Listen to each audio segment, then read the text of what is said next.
Make us live. Because I want you to say instead of doing your recap, I want you to tell everyone to do No, we're live, bestie. You want it to go live? We're live. You don't have to be a furry to appreciate the art of animation, all right? Watch the movie and tell me you don't want to fuck that wolf. You won't, and I've never been more confident about anything in my life. Genuine question. Molly, you'll understand this question, and I need you to answer it truthfully. Yeah. Will I want to fuck the wolf more than I want to fuck Garrus Vicarian? The bird alien? I mean, yes. You got a whole thing with him, so I don't know if I can tap into that. I'm going to text my heterosexual boyfriend. Do you kind of want to fuck the wolf in Puss in Boots? We're going to wait for a yes to arrive. He's at the store right now. Brace yourself. Getting treats. Welcome to Death2Divinity, the first all fat, all queer, all furry From Pussy Boots tabletop playing game. The all sexy wolf. This is the sexy wolf episode. 99%. Some of us played Twilight Princess, in which you can turn into a wolf and learn things about ourselves when we were 12. Let's get another poll in chat. Did you learn things about yourself when you were 12? A, sexy wolf? No. Okay, sexy wolf cameo. Balto. Balto is one of the original sexy wolves. Spirit stallion of the Cimarron, sexy horse. Sure. Yeah. Kovu, Scar's kid, and Kovu, Lion King sexy 2. lion. Mm-hmm. Sure, yeah. Robin Hood, the fox. Robin Hood, fox. Sexy fox. Okay. Sexy fox. Yep. Well, thank you everyone for coming back to another episode of Death to Cinema, a movie review podcast. I've been your podcast host, who's a douchebag and is sponsored by BetterHelp. We'll see you next time. Robin Hood fox walks so sexy wolf could run. That's so true, Tiny. You're absolutely right. You should say it. Welcome back to Death to Divinity, the first all fat, all queer, all thirsty tabletop storytelling show featuring thirsty sword lesbians. I'll land on an intro eventually. I'm your gay master, Katie May, and these are my worms. There's a very important question in the chat about the worms. How much money has to go into the worm meter for a sexy wolf to appear in this episode of Death to Divinity? I'm right here. At two worms will go away and become I'll contribute one worm. So if you get one worm, I'll take two worms off, and I will insert a sexy wolf somehow For the people. Figure it out. You heard it, Liza. You better start working on that NPC art. Oh my god. Okay. Yeah. Well, we're $50 away from me changing my session plan, and it's 5 minutes into the episode. Welcome! We have some beautiful stories to tell tonight. I think that if you look around, you may notice that our sweet and dear Lyrica is missing for the evening. Lyrica is sick and cannot join us. We did, however, have a very good conversation about how Current would like to go out for the session. So that should be a tasty little first of my evil plans. But before we can get to those evil plans, we have several things we got to do tonight. We gotta do a box check. We gotta do our recaps. We got so much. No, we already did. We were talking about the sexy wolf. Yeah. That's what I thought that was. That was the recap. And welcome back What to do you Box mean? Check, our movie review podcast. What a box. Molly, let's get right into it. This week.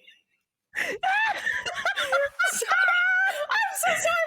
I didn't plan this. No. We rehearsed it for weeks, but we didn't plan it. Okay. Hello, everyone. Lyrica's sick. Will not be joining us. We did collaborate. And I am excited to get to this delightful little collaboration. But first, we must recap what happened to us the week before. We're going to get 15 seconds on the clock.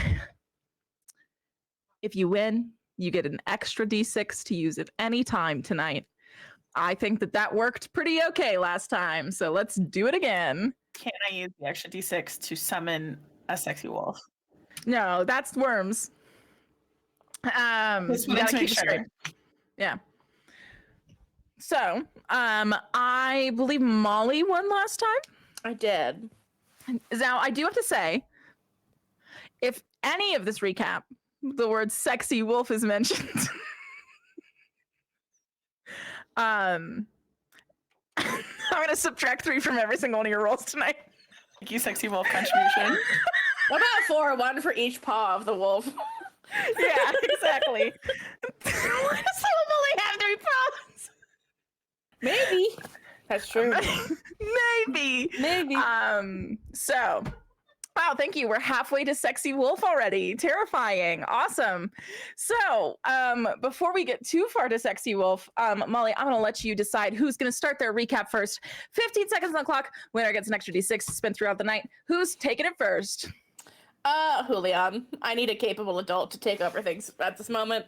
Yeah, this capable adult has been staring on in horror for a little while now. Let's cut to him. Julian, how are you? Oh God.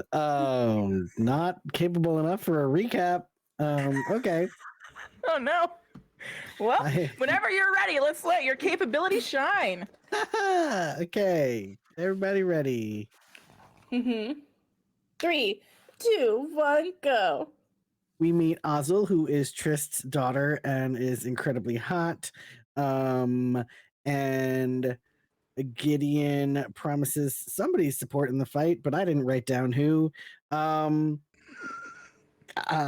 Bark, saw bark, I'm the sexy card. wolf and your recap's over. I just- It's 15 seconds, right? I Or just- did I I just- cheat Yeah, no, you? 15 it's seconds is 15 great. seconds. No, that's great. I just have to say, okay, see, look, okay, you can barely see, but like here, that was it. That's my notes from last week. I will have you know, notes from other sessions, okay, they're like pages and pages and pages. So I don't know. That's what I'm saying. You thought it was a joke when I said all it takes is one hot girl. All it takes No, is all one. it takes is one switch of a system. Sure. Got the wolf. And No. Let's get some wolves in chat. Let's get Oh some my wolves in God. chat for the sexy Give wolf. us the wolf. oh my God. Thank you so much. Okay. Oh my God. I don't even know. All right. Okay. You know what? You know do what? your recap. I have other things to be focused I did. That was my incredible. Oh yeah, you did. recap. Sorry. Pick who goes next. Let's go with Kita. All right. 3, Yep. 2, 1, go. So we start off with Brian and Yastira in the library, and that's where they meet Ozil, who is this big, hot, sexy person. And then I reunite with Mel, and we go off and we talk. Apparently, Kaylin and Brian fight. I wasn't here, and then Ozil goes away and comes back. I don't know. Oh, great job. Thank you. You nailed it for not having been there. That was great. You nailed it. I thought you were gonna like go to the part, and then you were like, and then I don't fucking know. I was gonna be like, great. No, I actually studied today.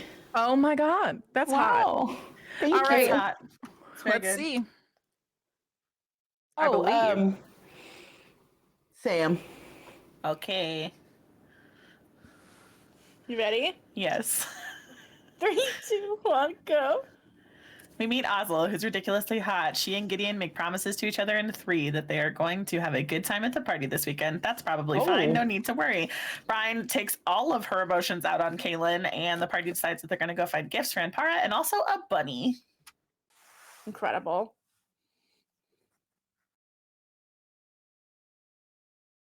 Yeah, sorry. The great recap. I am working on a sexy wolf over here as fast as I can because frankly, One More Multiverse does not have sexy wolf. That's an option I yet. think I do. That's a flaw. Do Give me the they? comment card. I need the comment card immediately. All right, hold on. Okay, I'm heading into the NPC creator to determine sexy wolf as we head into our last recap. Which is Molly. At what time, Daddy? It's Molly? me. Thank you. You're welcome. All right. Are you ready? 3, 2, 1. Sexy lady in the library. Brian alienates everyone. Once a castle kid, always a castle kid. Oh, Kaylin admits to letting his sister super die. We talk.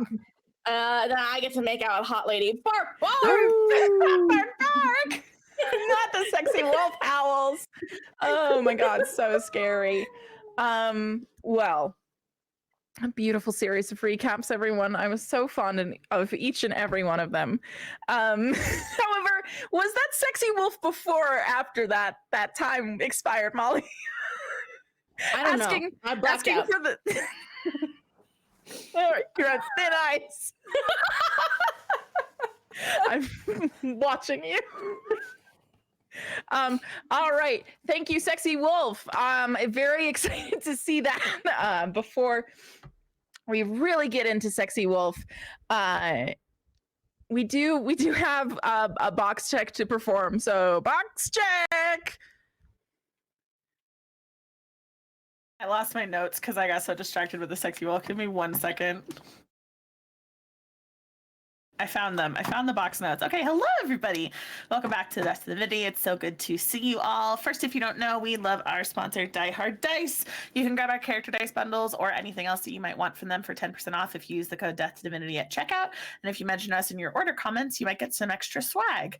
We'd also like to give a shout out to One More Multiverse, which is the pixel art platform that Katie May just desperately made a sexy wolf in for the sake of the people. I've been able to make a sexy wolf. I apologize to One More Multiverse. Okay, excellent. They are currently in open beta, so definitely be sure to check them out for your own games, especially if you're interested in checking out Blades in the Dark, which I believe is the only organically integrated system that they have right now. Unfortunate update, I'm making a too good sexy wolf. And my cat is eating my chili. Two terrible things are happening at once. Oh no. Okay, we also want to thank Mackenzie Mullins, who did the full body character art that you can see on all of our stream graphics. So tonight I have a little Patreon teaser. So we stuck these little pretties in the mail this week. Please, God, focus. Light? No, maybe not. Anyway, there are some postcards coming for some of you beautiful, beautiful Patreon supporters. If you join for as little as $3 a month, you get access to weekly Thirsty Thursday Scheme Time streams with Katie May and a rotating litany of guests. The guests are the cast members. And you also get access to things like our cast gaming night, which is happening actually this coming Monday. I don't know if we've decided what we're playing. I don't want to know what horrible thing you've created. I don't know why you're making that face. I don't want to know why you're making that face. I'm just going to stay on my box and keep going. So definitely make sure that you check out Patreon if you haven't already. And then if you follow us on Twitter, you will get all of the good updates. If you want to keep up with our in-game lore, I feel like you want to study up on prophecies, definitely check out our community pages. You can access a whole bunch of different content about the show and the world of Ackerman. And then if you join our Discord, you can talk about all of your theories and even participate in our Friday night rewatch parties. I think that's all I have to say. I'm surprised that I managed to get through that because the whole time you were making that horrified laughing face, and I'm so afraid. It's only getting worse. And I need you to know, I'm not showing anyone this sexy little wolf until they drop in canon. So there. Well, why the fuck am I here then? Huh? If I'm not, if you don't show it to me. You've got an attitude problem, you know that? I'm drinking too much water tonight. I'm too hydrated. We're too hydrated tonight. Getting me all wacky. This is what happens if you take your New Year's resolutions too seriously. The solution is to not. All right, one worm has gone. We add and then take. We are now at sexy wolf status. And Kita has won the poll. Kita, you have an extra D6 to use tonight. Very, very exciting. I do need 30 seconds to finish this sexy wolf because I can't access the user interface until I do. So please vamp for me for 30 seconds. What if instead of vamping, I just ask Kita what things Winona and Mel talked about when Brian helped them slip away from the group last week? Oh, I mean, I feel like I think we're gonna see it. I know we're gonna see it, but I just wanna. I have to know. I'm impatient. I'm so sorry. We gotta wait, don't we? Because I want to see it play out. Okay. What is Winona hoping to talk about? Enough. Ooh. Sexy wolves. Sexy wolves. I think Oh God, I'm like, I think just like all the stuff that they've missed, you know. When was the last time? Actually, this is an above game question that I meant to ask and I forgot, so I'm going to ask it live right now. When was the last time that they saw each other, like in relationship to where we are in the campaign? Because it had been a few months before we left Kurthus, right? Yeah, or am I wrong? So, ooh, you could read about this in the fic that we've got on Patreon for like a little, but Winona actually wanted to say, why do I? Sorry, Winona actually wanted to say goodbye to Mel before they left, but they had gotten into like a huge fight like months prior, like you said, because they just didn't see things eye to eye about certain things, and so they left each other on a pretty sore spot. So we're going to see, which I love. I love that. I love messy left behind relationships. Oh yes. Yes, I'm excited. I'm very excited. Me too. Me as well. Me 7. Thank you, Sexy Wolf reveal. Not Sexy Wolf reveal. Okay, all right. So, okay, I'll reveal the Sexy Wolf then. I think that's fine. Yes! I think that's a fair gamble. Sexy Wolf reveal. You will see the character I made. You will not see them until the beginning of show. Until you will see them appear at some point tonight. So stay excited, especially while I decide on a voice, which will be an interesting decision to make. I'm sorry, I'm just taking a final look over. I'm paranoid that I made this look too much like Gemma, but I have to commit now. Sexy wolf. Pronouns are sexy and wolf. Okay. Oh God. All right. Sexy wolf. I hope you're on the tower page because I believe that's where I am. All right. Here we go. I am not, but I will get us there. Oh, I'm not on that page. Whoops. I'll head over to that page too.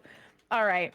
This Sexy Wolf is my life's work. It's my magnum opus. I hope that everyone enjoys Sexy Wolf for the rest of their days. What? It Outside the was tower? No, inside Triswing. I'll see you in there. Let's get where everyone's at. Okay. All righty. Here we go. Sexy wolf reveal in the center of the room. Here, I'll even set up the nicest. Oh my God, Kate, please. I'm trying to make it work in canon for you. I'm sorry. Thank you. No, yes, and. Yeah, thank you. All right, sexy wolf reveal. Oh. Damn. I think I showed up. What big tits you have.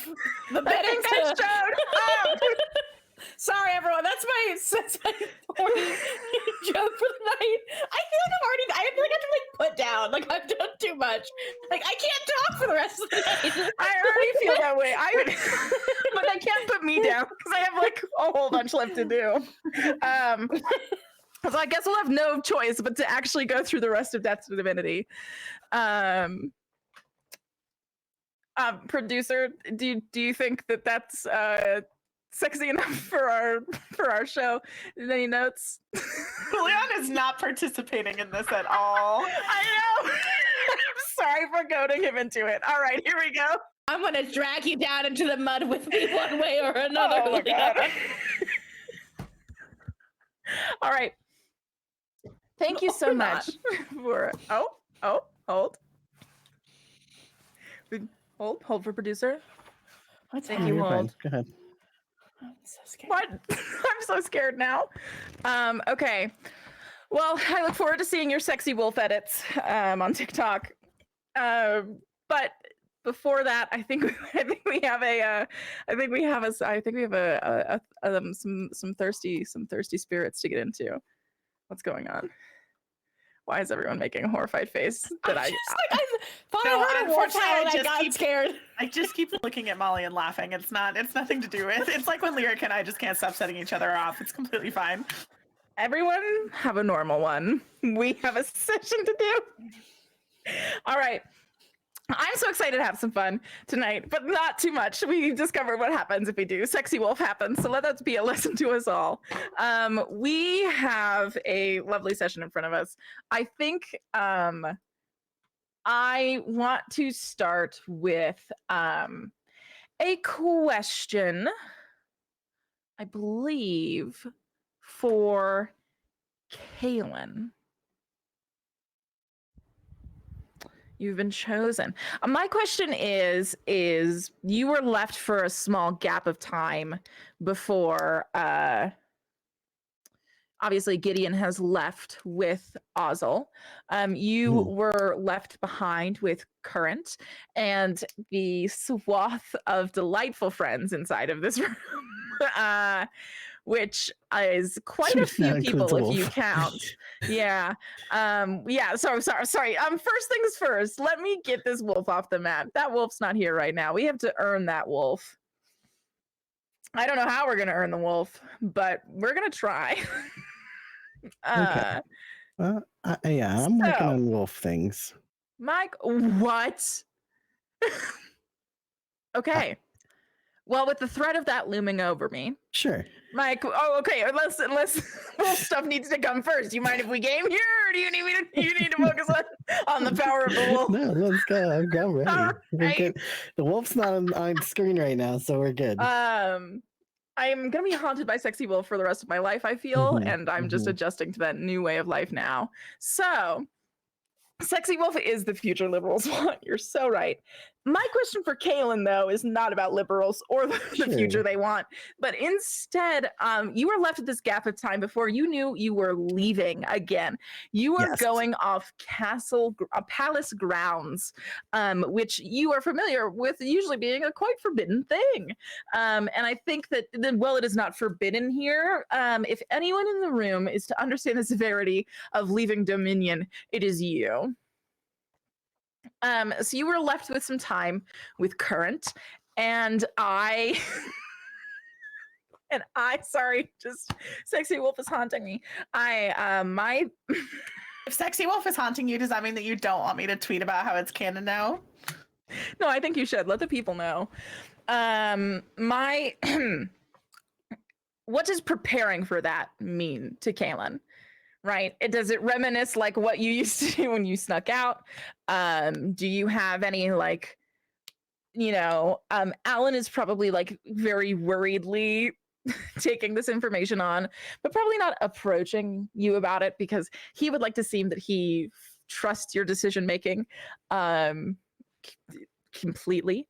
And so with that, with Gideon gone also, oh, so sorry, didn't drag you off the map, Gideon. Get gone. With that, what were your focuses on in that short window that you had before being reunited with Gideon?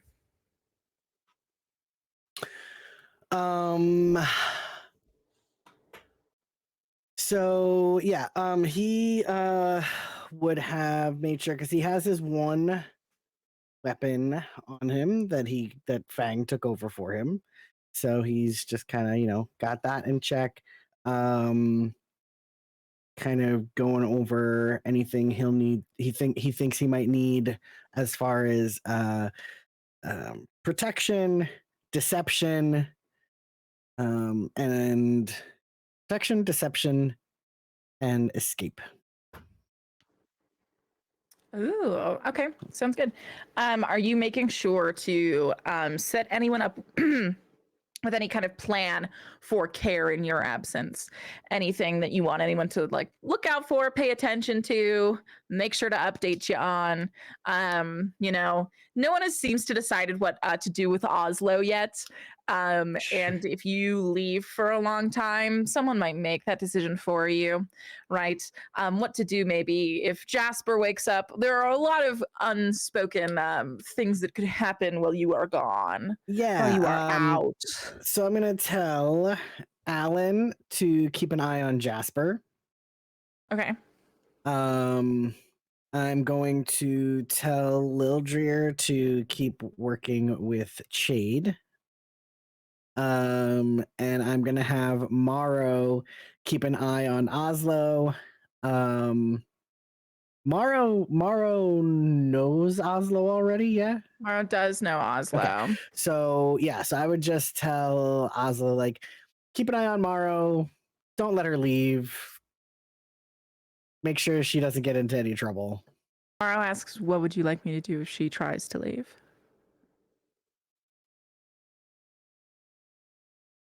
Make sure she doesn't. Morrow just solemnly nods. All right. So, a very weird thing happened. Which, besides all of this, we obviously, Current was in this room as well. And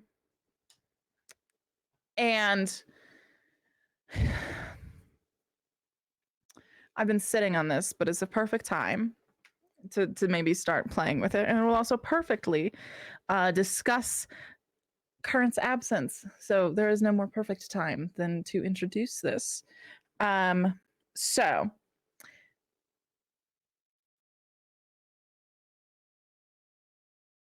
you were in the middle of like all of this getting ready to leave. You've been quietly walking around, checking in with everyone, kind of giving them small instructions of like where to go next and what to prioritize. And you are in the middle of that when Current is in the middle of picking up their trinket mess. Trinkets for my trinkets. And it is during that that they've almost finished packing the whole thing up at the same time that Lil Dreer is getting the instructions for you about Chade. When Chade, unaccompanied by Lil Dreer at that point, did back like completely just like talking while backing up while talking to Corvin, backed up to Current and spilt the trinkets all over the ground directly in front of your feet. And it was a very, very simple act that caused the following. There was a Gideon, give me a small trinket that you gave Current one time. It's not like a little sexy wolf. I was gonna say a cool little choker that I got them when we were teenagers. Ooh, what's like the little what's the little pendant on it? That's a little thunderbolt. That's like a blue stone. Ooh. I love that. You reached down to pick it up, and you just held your hand out and exchanged it with Current. When you felt this weird set of static electricity stand all the hairs on your arms up. You felt it crawl back up your spine. And right when you felt that chill reach the front of your eyes, Current's eyes rolled into the back of her head. And she passed out.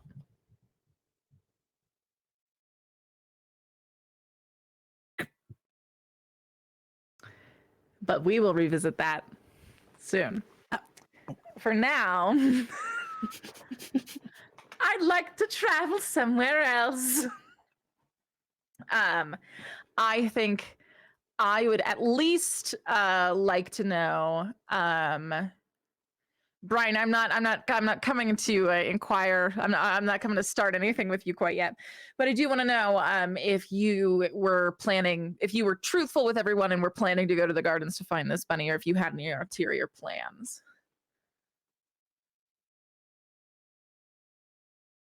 I think she was being truthful, but I think she does want to wait for Winona before she does that, so that Winona doesn't end up alone in the castle. Sure. Okay, so where are you waiting out for, Winona? Ystir is with me, so I think honestly, like I would, because I helped Winona slip out like a side door. Or no, there's only the one door into that room, right? Yeah, there's not really side doors. There's that door, yeah. So Brian caused enough of a distraction for Winona to slip out that door, and so I think she honestly probably goes like we're in Trist's tower, right? So I think that they would probably travel into Trist's tower and then go down a few floors and maybe like find a place to sort through all the clippings that they got for Anpara, since they did have to do all of those plant clippings before they met up with their friends. Mm-hmm. So yeah, yeah, so I think we you go can- down a few floors and just kind of vibe. I think that And you should compare have to go notes. drop those off. Let's say you do that. Sure, we can do that for sure. I love that. Yeah, Because then I can say that you know the layout of the kitchen. I like that idea. I love Yeah. a kitchen. Yeah. So then that's good to know, because then so Winona, I am going to to arrive at your door and ask you to tell a little tale with me. So Brian was letting everyone know the business in the tower.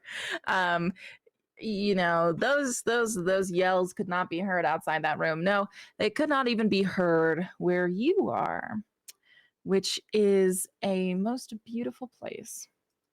Yes. You were led outside of Trist's tower. And it's at this point that you really begin to understand the expanse of this place, because you have not been outside of it yet. You came in through the door, right? So you're coming out from the side, but you are arriving to get a true feel for the expanse of this place. And the expanse of this place is very startling for someone whose view of like the oppressive beauty lording over them being the Osirov family, right? And their castle, which I think like even from Winona's childhood would have stood very tall to her, right? The palace, which you exit this door because Brian sneaks you out of the side and you walk down an entire spiral staircase, I'm assuming in a kind of stilted silence, because both of you can kind of realize that this single spiral tower with just one door surely cannot be the extent of it. If it's Trist's entire wing, this is surely not the fullest extent of this tower. And if this tower does not wish to reveal its extent to you, it is probably not best to say anything that you would mind sharing in it. So it's a rather stilted silence as you two leave Limerix's wing and head out to the rest of this place proper. And when you step out, I'm going to bring you on over to this beautiful map. Let me find it. I'm just going to let you see it, Kita, because I think this moment will also speak for itself. As you are led out of this tower, which seemed very like small almost, in the way that it just spiraled straight down, and you walked out of this kind of large arched doorway with seemingly simple like wood carvings on it.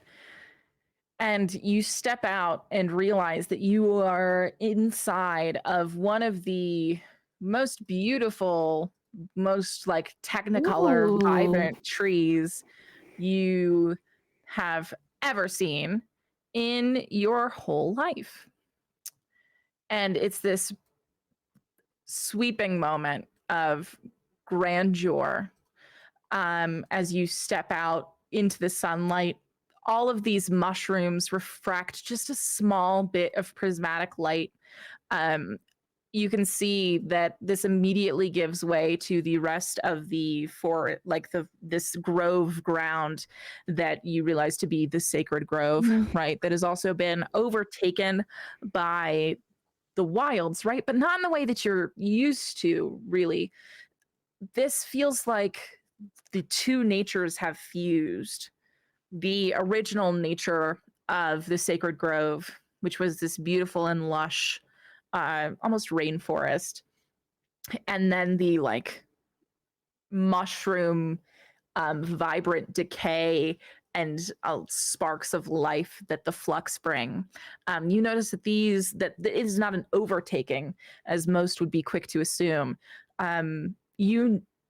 You have a bit more thought about it as you truly look at it, with a bit more detail than I feel most would, and realize that these two things seem to be living together in some twisted array of harmony. And it's this like moment of awe that I believe both of you share, as you step out into the rest of this place. And I think it's only then, when you're in the quiet of nature, that like you, even though you're in this horrifying palace that is 4 times the size of the castle that was the tallest thing to you as a child, there is a comfort in a moment of a moment shared between two people that is purposefully kept secret by the lush of nature itself. There's this inherent calm that you feel as you step out. And there's a part of you that knows that calm is not a promise, but it's also a nice feeling to have. Mm. And that's what you two are standing in when Mel takes out her cigarette and lights it.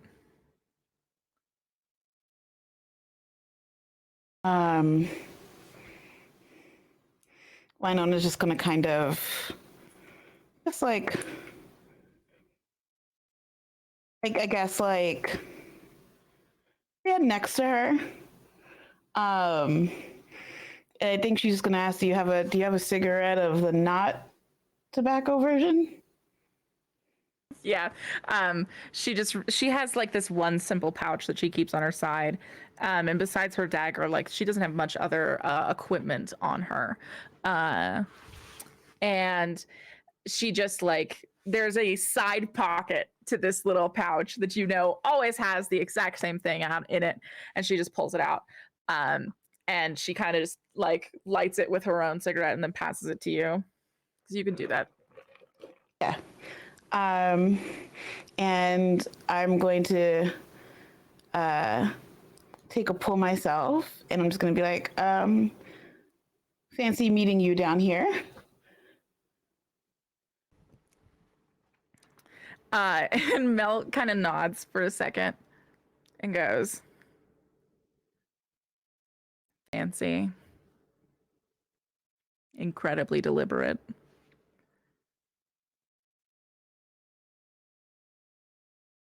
Okay.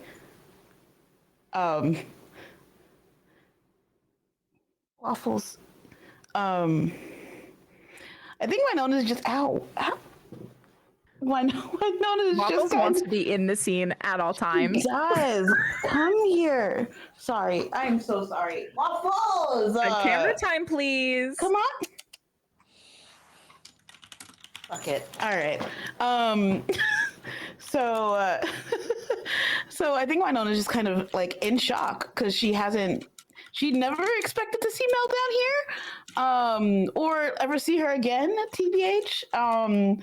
So she's gonna keep pulling on her little what will we call these? Yeah, Molly, I think while we're in the scene, I'm gonna give you the job of deciding what fantasy weed is called. Yes. You're muted, so I good luck on the deliberation. I said, me, I love talking about weed. Yeah, it's your favorite thing. I figured. It makes me very happy. I figured you could name it whatever you wanted, and you could have as much as they wanted of it. This is Yeah. Sending you a dream. My brain is saying Thorn something. Thorn still. That sounds like a butler's name from a gothic horror. Thorn still. Thorn Puff, my dragon. Not Thorn Puff, my dragon. You shouldn't. All I brought to the table tonight, sexy wolf, and you said, "Yeah, keep going." Yeah, keep going. What about Thornflower? Thornflower it Thank is. you so Done. much, Buddha. You saved me from hell. You're so good. We worked together. We got there. Thornflower. That sounds good. We did it. Great work, everyone. Now you know. And so, yeah. So keep going. Now we've learned so much in the last 30 seconds. So Winona's going to take another pull of her Thornflower, and just kind of like stare at Mel for a little bit. Not in a weird way, but just like, this is like the first like comfort of home that she's had in like a very long time. And it feels different. So I guess Winona's just gonna like, she's not very good at small talk, especially after like the way that they've left off. Sure. So she's gonna kind of awkwardly be like, I hope the trip down was smooth. God, who drove the ship? It was Corvin doing it poorly, right? Because Alan had been knocked out, and so Corvin was driving and almost crashing the ship. Yes. So I think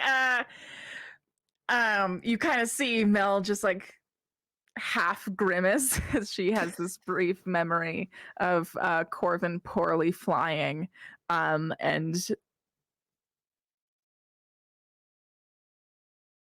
I think there's this like, oh no, they were on a different ship at that point. Yes, they had a good flyer. Yes, they did. They were fine. Y'all were fucked. I remember how this went.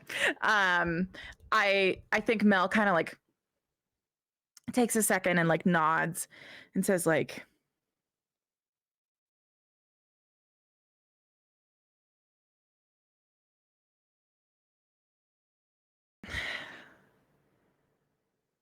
you know, I had gotten several invitations to leave Carthus before that happened. And I had said no to every single one of them. And leaving felt like a dream because I've resented that place my whole life. And why'd you say no? Why did I say no? It's for the same reason it was a waking nightmare leaving Winona's, because the weeds were there, the people were there. Not everyone got out. It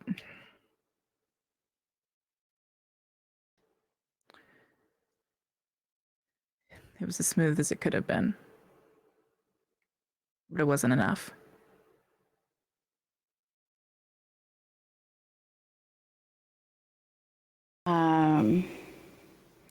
I'm just gonna kind of like nod her head and like understanding. Kind of just like it's awkward, right? Because like, oh, their situation's messy. Their whole home is like gone. They both don't want to be down here. Yeah, and I think like a lot of like the undercurrent to like how Mel is standing and how she's acting is that like all of this happened and you were not there.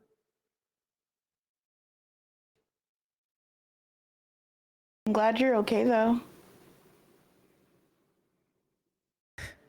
I'm really glad you're okay, Fight Fair. I'm as okay as I'll ever be.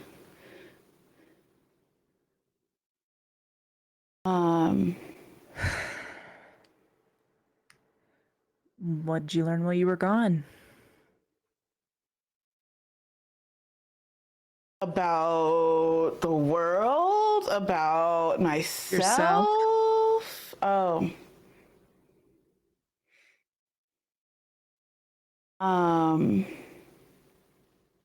I'm just gonna take another drag and like kind of like really sit and like kind of decide what she wants to tell Mel.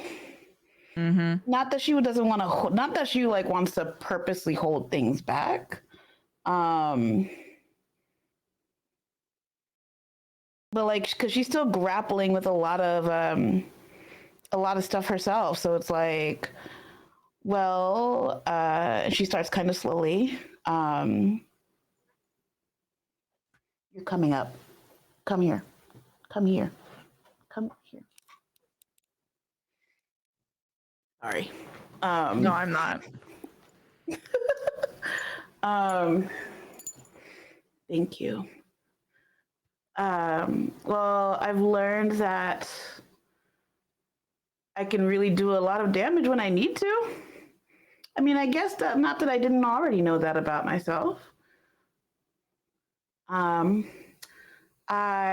have learned that I'm a little bitch baby, but I'm trying my best not to be a little bitch baby anymore. And I think like Mel's trying to keep it so frigid right now, like very much on purpose. And I think that that's enough to get her to at least smile a little bit before she kind of catches herself and gets back to like. I mean, hey, like I'm strong as shit, right? But like there are so many aspects to like true sit. There we go. There's so many aspects to like true leadership that I never really took into effect until my life was in danger. And that's some terrifying shit. I also, I don't know if this is learned more than it has been given.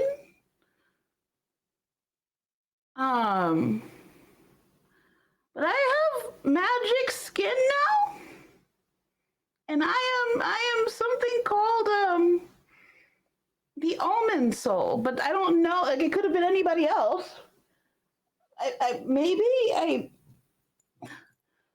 I'm still grappling with that. The Omen Soul. Yes. Did Flux you mean bestow this name unto you? What gift have you been given? So this is gonna sound really weird. So I, Gideon and I, Gideon's great, by the way. I don't know if you've met Gideon yet. But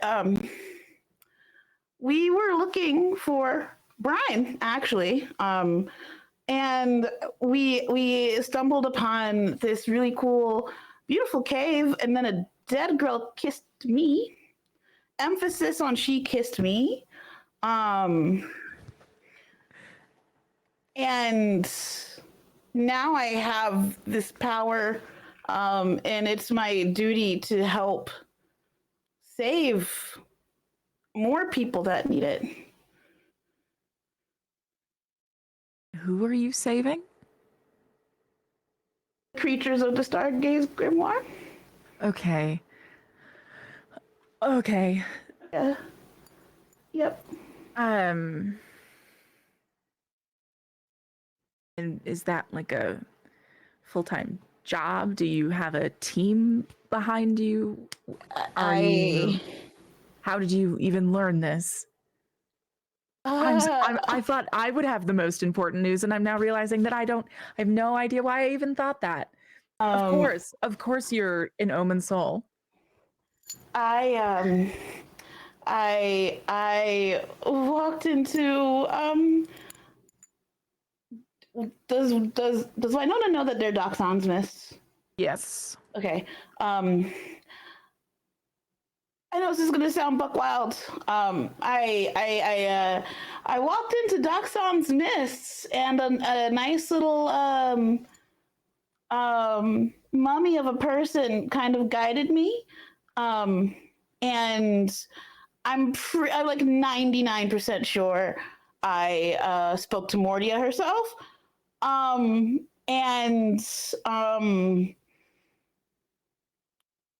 I have a corgi now that I also met in the mist. So this is how I found that out. Still soaking it in because it literally just happened. Okay. And that's not a thing you can give back. You're just that forever.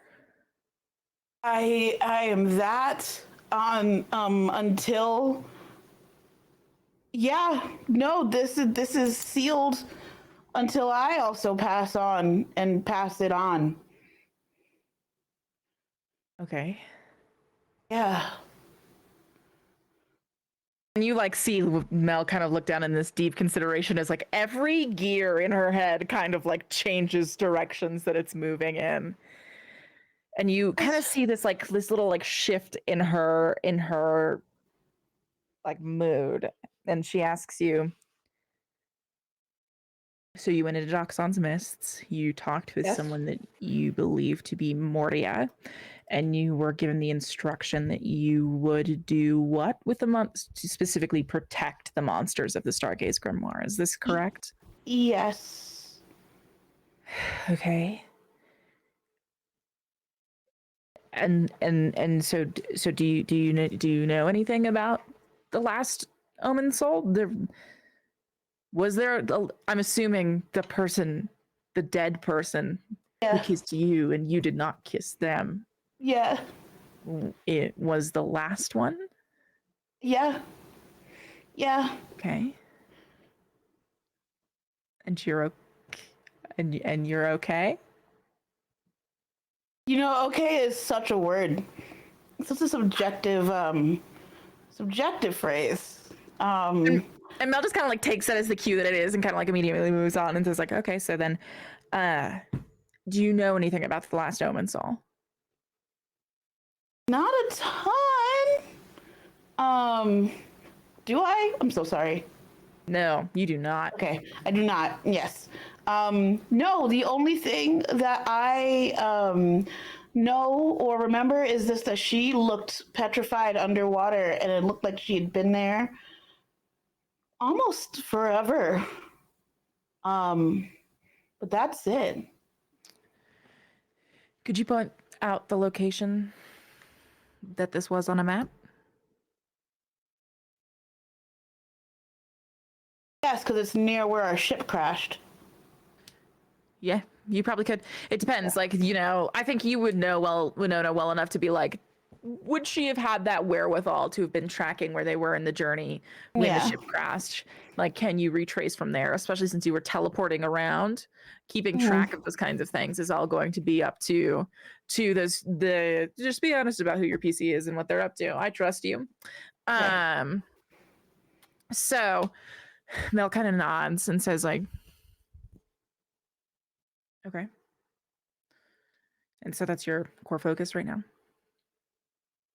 I don't know if it's like my core. It's just I feel like I think it's just one of the many side quests that I have to. Sorry, that's a side. Did you just call it a side? I don't know. I mean, I don't know if it's a side. I mean, think about it, right? What's like going on? Well, we're down I thought here. you went to the temple. I thought that you got the prophecy. I thought it was over. I thought it was done. It's not over. We have so much more to figure out and do, and everybody else has their own things that like we're all. But that's the thing though, because we're all like I have made a family out of all of these people that I've never seen before. Besides Brian, I mean, you know Brian, we know Brian,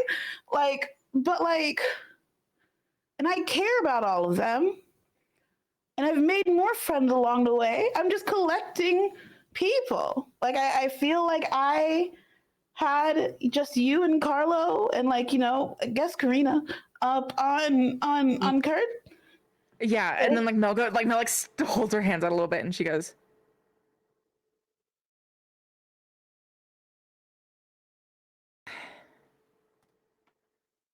fight fair. I don't know where Kinnear is. Don't worry about that. She's Person- fine. I think. What do you mean She's fine. Listen, so Karina and I got into like a really heated argument. Don't worry about it. And now she's playing spy on another ship. Don't worry about it. Oh.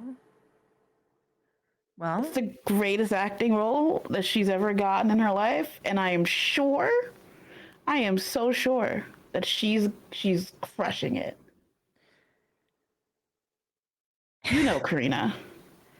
and Mel kind of like laughs and shakes her head and says, I guess that's better than what we were thinking, which was that Nakata had put her in a dungeon 6 floors under the castle that we couldn't reach. So I would also say it's a better outcome. Yeah. who is she spying on? So, right? Caviar? Maybe. As in Goldeneye? As in known affiliate of the One Moon Coalition, Winona? That's seriously dangerous. We know. But you know, Karina. So you know. Yes. You know about the One Moon Coalition.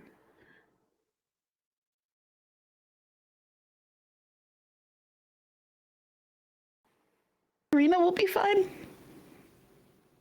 I think. Remind me, Kaylin, did you tell Winona about the One Moon Coalition and what did you share? Yes, I said that it was Renat and Discord working with Fang for the One Moon Coalition, and that was how her parents had died. Okay. Sorry, I completely. No, I was making sure that you had that Mel wasn't breaking any of that news. I was making sure. Okay. Yeah. And then like No, go ahead. no, please.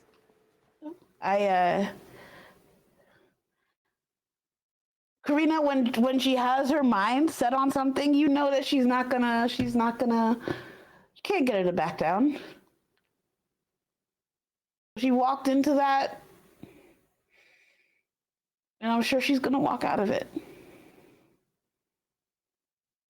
Sure she is. And I'm glad she's all right, doesn't feel like the right word, but not in a dungeon. Yeah. Work. Yeah.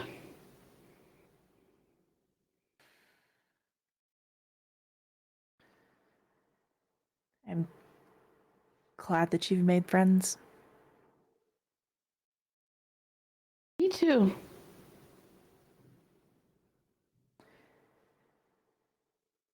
It doesn't sound like you're planning on coming home.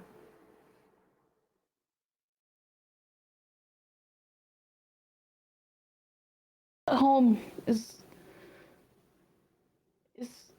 there. I want to. Just because I've made new friends doesn't mean I'm never gonna come back. But when are you going to come back? How much rebuilding will be done by the time you get back?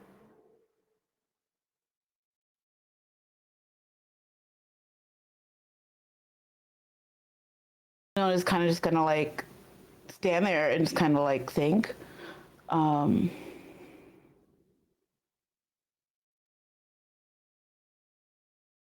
mean, there's a weeds base down here now, right? Yes. I'll make my way back. I'm not gone forever.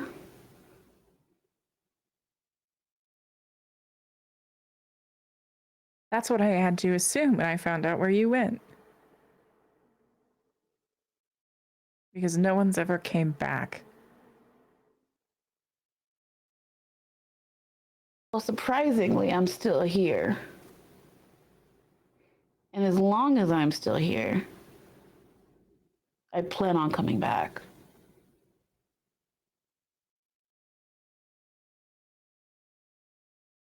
Just on your time.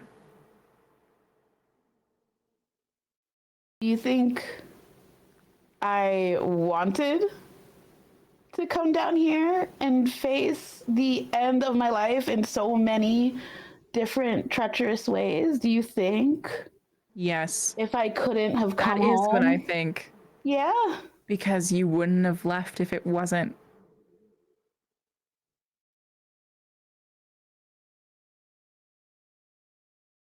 I got asked and I said no every time, and the one time,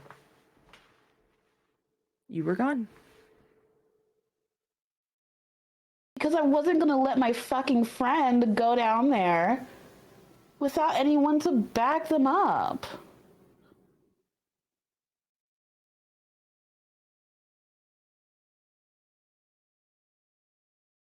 Don't think that if you didn't fucking do the same thing, I wouldn't have chased after you.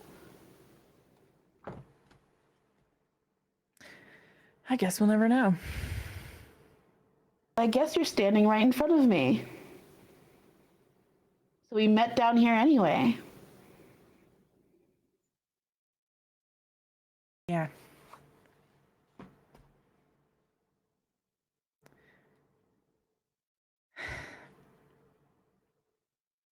I don't want to be mad at you, Fight Fair. I've missed you. I've missed you too.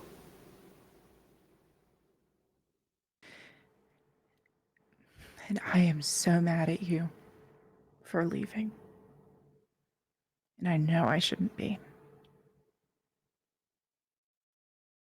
I mean, what else was I going to do? I wanted to say Could have goodbye. Stayed with me. You didn't want to see me. Right. I didn't want to see you. Don't do that. Do what? You know what you're doing.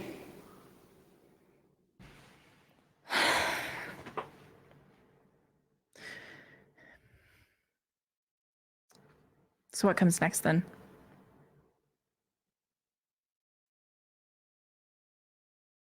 I don't know. I mean,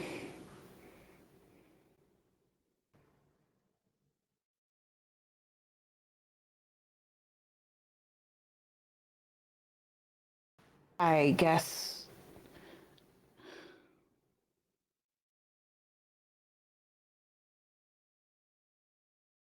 I don't know. What do you want to happen next?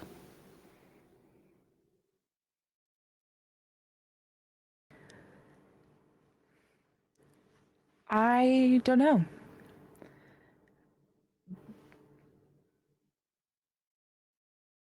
Because I thought that when I came here and I told you what had happened, that I wouldn't be a side quest.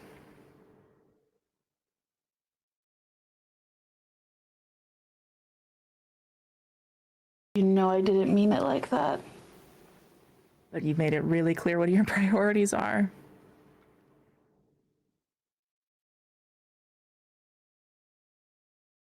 That's not fair. It's fair then.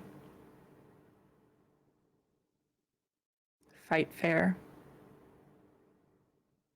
You tell me.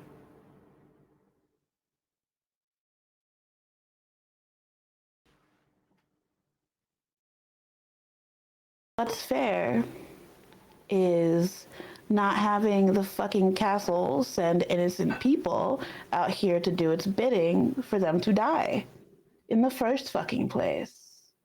That's not fucking fair. Right? It's not fair is being treated like I'm some fucking asshole for wanting to protect people that I love and coming down here and figuring out all this shit about the fucking world that I grew up in, about the world itself, about all these fucking gods and fucking divinity, and being bestowed with something that I never fucking asked for.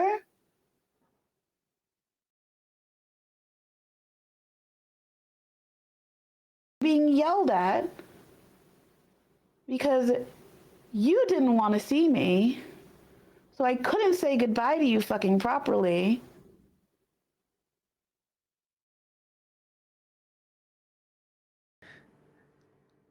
I'm sorry.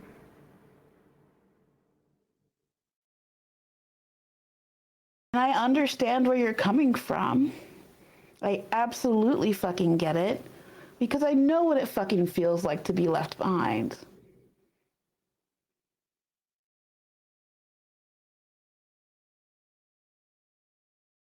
I'm not just taking your feelings for fucking granted. I actually had to fucking go through that while down here. That was fucking fun.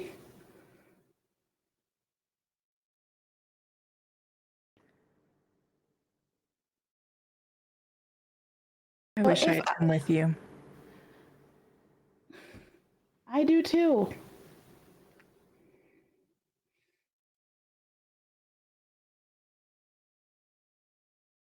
I wish I would have told you. But then who would have stayed up to make sure everything else was going okay?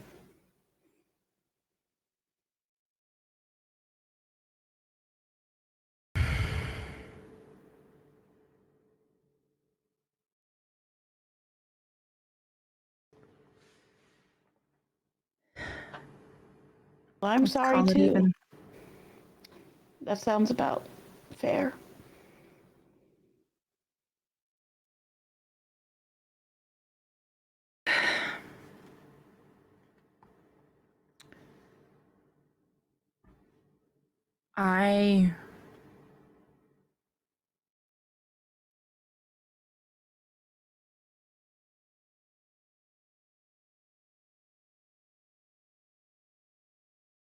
I want you to be careful.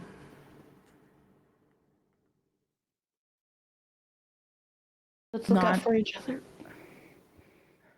Go ahead. That's what I've been trying to do this whole time. When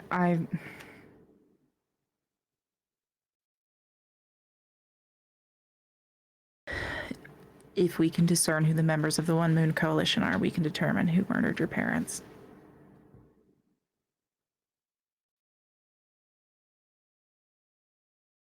And that's my priority.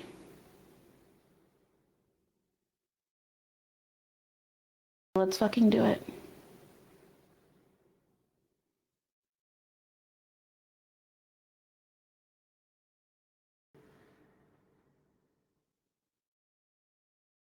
I missed you. I missed you too.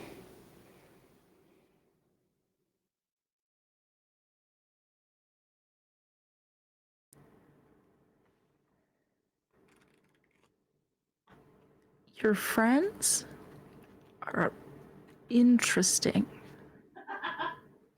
They are,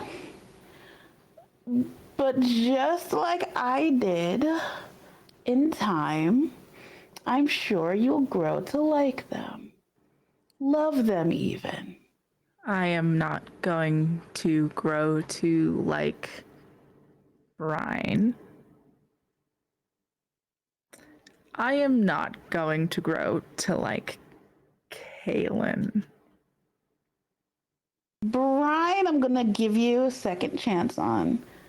Kaylin, I'm still growing to like Kaylin. So we can work on that together. I think that sounds like a growth and one that we should perhaps not encourage.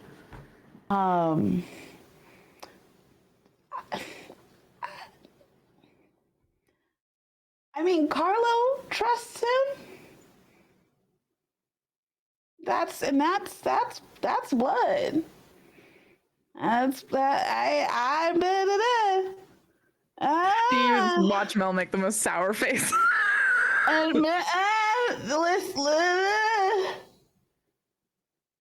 Oh, and before I forget, Mel walks over to you and puts like her hand on the back of your elbow and brings it up to hold your wrist. And we watch as she takes the band that Kaylin has an identical one to. And you watch as the magic pulls and almost snaps as she pulls it just wide enough to slip it over the full of her wrist and slide it onto your hand, and then your wrist, Winona, as she places this small magic-seeming band from her wrist to yours, and says, "Snap that if you need to get to safety." Okay. And does it take me a specific place? A ship called the Scarlet Rot. Ew. Okay. It's not great. I had nothing to do with it. All right. And where will the ship take me, or is it just like a It's standard ship? Kaylin's. Steal it if you need to. Um.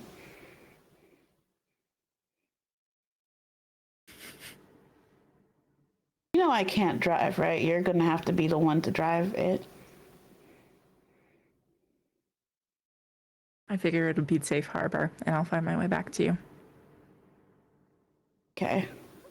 But you're gonna drive the ship. Yeah. Cool. Right, fair. I'll drive the ship, Thank you. and I will always find my way back to you.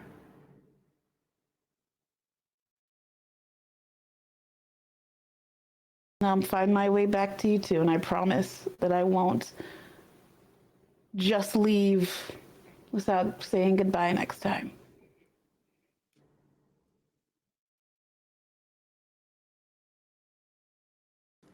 Yeah, I think if it happens again, we do have to have a sanctioned bet-on fight. Bet on? Yeah, I'll enter. Okay. Listen, I know that you were always the one who fought for it. I think if that happens, we're fighting for it. Okay. I'll beat your ass. Oh my gosh. Oh. Don't kick my ass. Oh. You're the one talking shit. I'll kick your ass. It just seems fair. Yeah.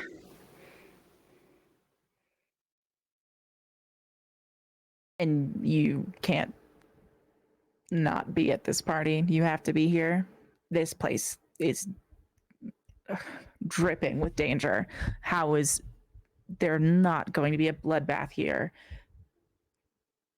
You know, I wonder that about a lot of things. And yet blood follows wherever I go.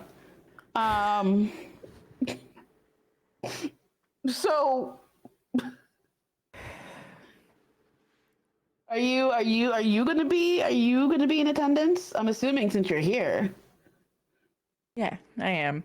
Okay. I think that if we play our cards right, we can walk away from this party with exactly the information we're looking for. Cool. All right. All right.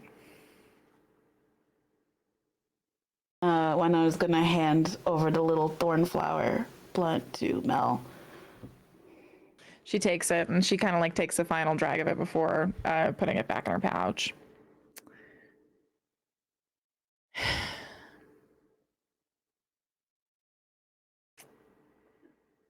So,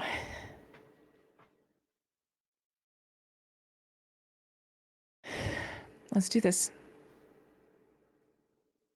Let's fucking do it. And I think that there's like this brief, like, stilted moment of silence, because while you two have like gone from like cold to amicable, you have done nothing to define where you two stand beyond that.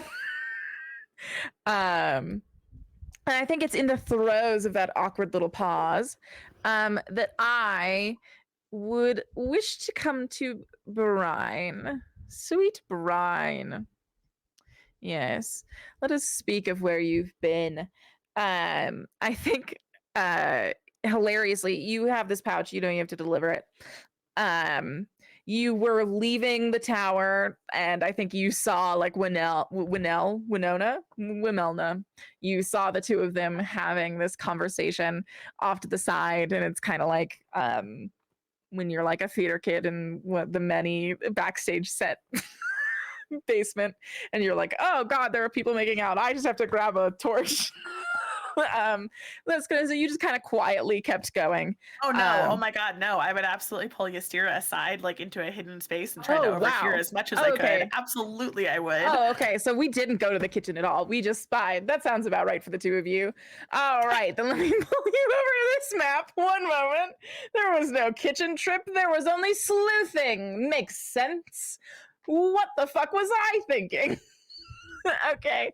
Let me pull you onto this sweet little map. Okay, so yeah, let's pick up right there. Let's get some prime positioning. Let's say that Mel and Winona had kind of like ended up walking around the circular ring that stands around this tree, and then let's put Brian. Oh, I see you're already finding your little hiding space down here. Oh, and you're not even obeying the laws of the landscape of the map. Look at the immersion you're going for. Where are you hiding? This is so close to this is so close to them. You're so tiny on this map. Oh my god. Actually the smallest being that ever existed. Surprise. I should have known that. Oh, so okay, so we're hiding behind this tree root, I see. Yeah, I think she just like crouches down and like pulls Ystira down with her. Okay. Parentheses, not sexy. Sure. Okay. Thank you for clarifying. So you pull Ystira down into behind the root of this tree, and she looks over to you. She goes, "What?" They haven't seen each other in forever. This is important. I want to make sure that it goes okay. I don't necessarily need to hear what they're talking about. I just want to make sure there's no bloodshed. Are they enemies? You remember how much you hated me when I sent you that note in Terrapine and asked you to come fix my back? Mm-hmm. Less severe, but similar.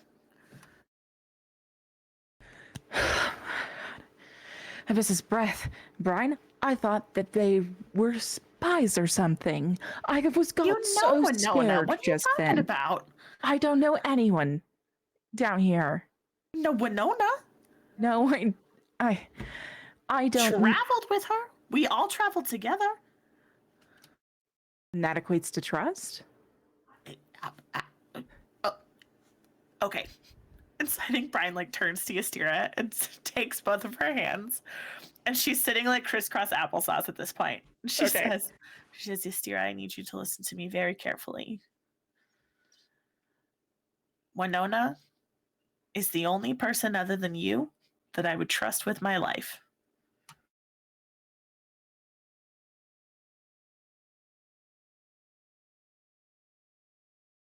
She kind of like looks to Winona and then back at you, and looks to Winona, and then she back followed at you. me down here just to make sure that I didn't die. And you see her like mentally trying to work through a few hurdles as she kind of purses her lips, and then she goes, "And that's enough for me then." Can I roll to figure out a person? Sure. Let's see it, bestie. First roll of the evening. I'm so excited. All right. Figure out a person. Let's do this. Okay. When you Plus try to understand wit. a person, roll plus wit. And you get +3 if you spend a string on them. Okay, so I rolled really poorly last time. Do I have You to call did. my shot and spend a string before I roll, or can I do it Sure after? do.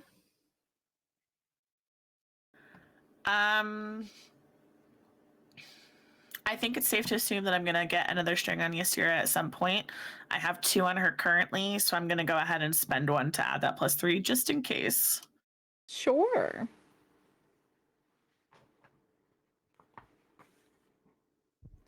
All right, first roll of the evening. What are we looking at? I forgot I had to talk about clocks. Oh no, we'll talk about those after break. 10! That is exactly what you needed. So I'm so glad you added that +3 so that you could get a 10. So a 10 means that you can ask 2 questions either now or later in the scene. I'm going to count scene as up until the others get back from their trip outside of the palace. We can just call that 1. So those questions are: what are your feelings towards blank? What do you hope to get from blank? How could I get you to blank? What do you love most? And how would you feel if I blank?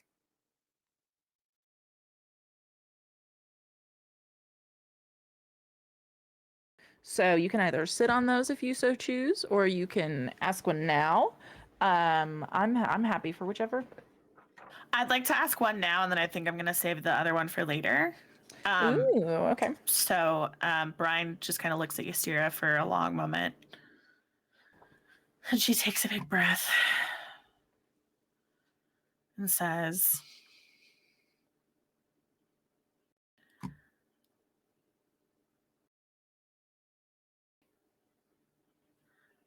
as much as I want to take your word for that, how can I get you to actually trust Winona? Mm.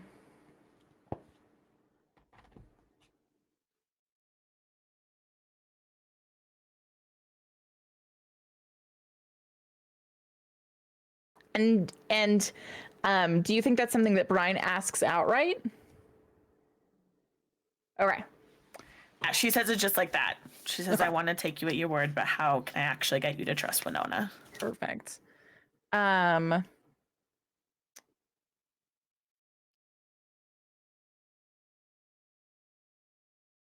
think that Ysira kind of like takes a beat.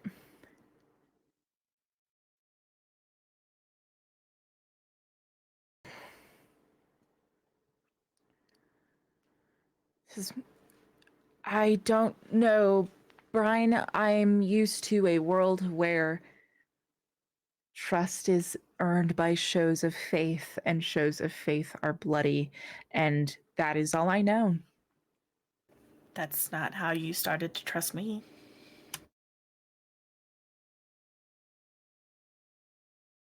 Well, I don't think you should tell Winona to flirt with me. I mean, if we wanted to try polyamory and be like my auntie, you know, Winona would make sense. You're enough to handle. You know that? Yeah, the same could be said for you. And I don't have romantic feelings for Winona, which, you know, is probably also important there. But when I told Winona that I was going into the wilds to protect Gideon, Winona didn't question that she was coming with me. To me, that's a show of faith. And I understand that she hasn't done that for you yet, but she helped me lick a lot of my wounds. She kept me safe after a lot of really, really bloody jobs. And Mel, the one that she's talking to,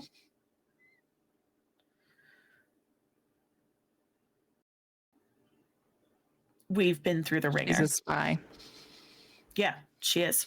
And I've done more than a handful of gigs for her. Trying to protect the weeds from the Oserovs. Can't fucking believe Kaelin Oserov is down here. I can't believe you were that close. Close? Have you not wondered how close we came to passing?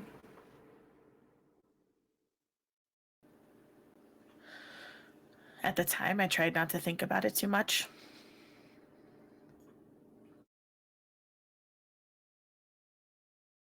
Mel has paid fidelity for secrets several times. Yeah, I know. Who do you think told her where to put the money?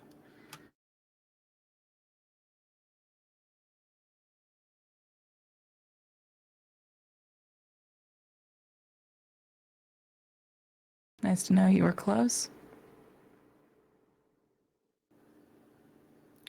Speaking of close, can I ask you something? I love questions about closeness. Earlier, in that room with everybody, you told Kalen that what he needed was in the marks on the rug. What did you mean by that? What do you mean? You told him what you need is in the rug.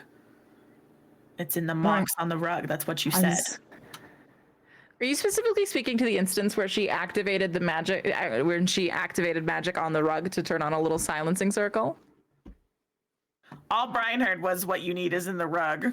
Okay, so then Ystera goes, sweetheart, I was enchanting the rug to provide us a silence spell for everyone inside of it. That's it. Okay.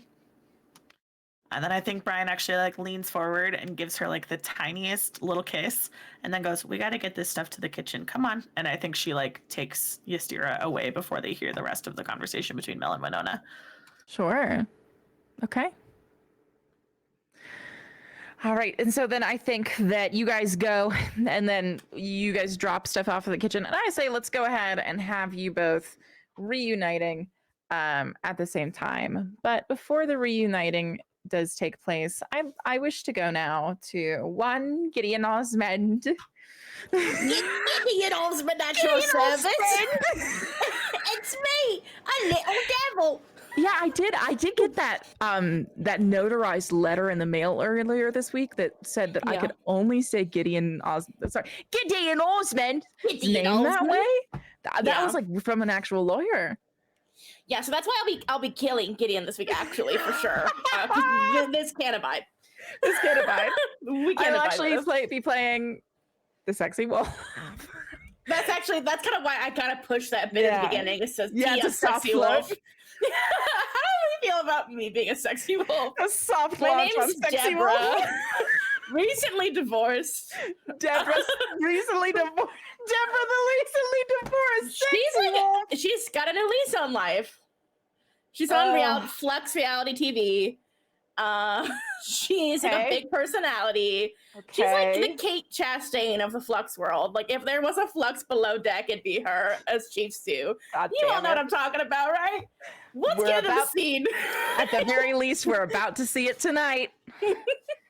Deborah, the recently divorced sexy wolf who's on Flux reality television inspiration, Kate Chastain. All right. Yeah. You're welcome. Locked that in for later. So, Gideon, I'd like to cut now to not any of the rest of what happened in that room with Ozzel, unless specifically you'd like to state anything about it. I'd like to cut us on the walk back upstairs to the room. Mm-hmm.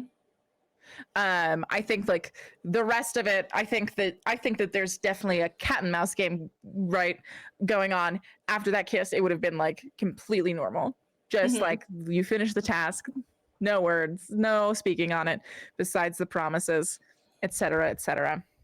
And the ex of the divorced woman from Terrapine. Got it. How did that happen when, the shell? We'll discover. Okay, divorced ex in Terrapine. Got it. Divorce cake. Yep. Okay. Not Deb. Not a Deb demand. Nightbot for Deb. Why? Oh my god. Oh god.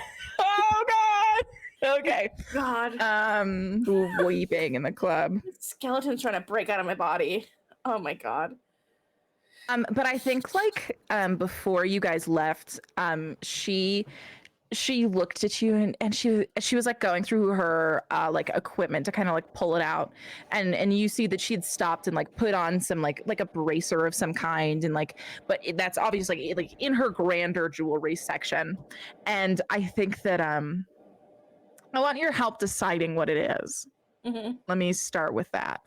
But I think there's a moment where she's like looking at all of her finery, if you will, and pulls off like this certain piece of jewelry, looks at it and goes, "These aren't my colors, but I think they'd suit you quite well." Oh, is this cursed? Gideon says like playfully as they take it. Only on blood moons. What's tonight?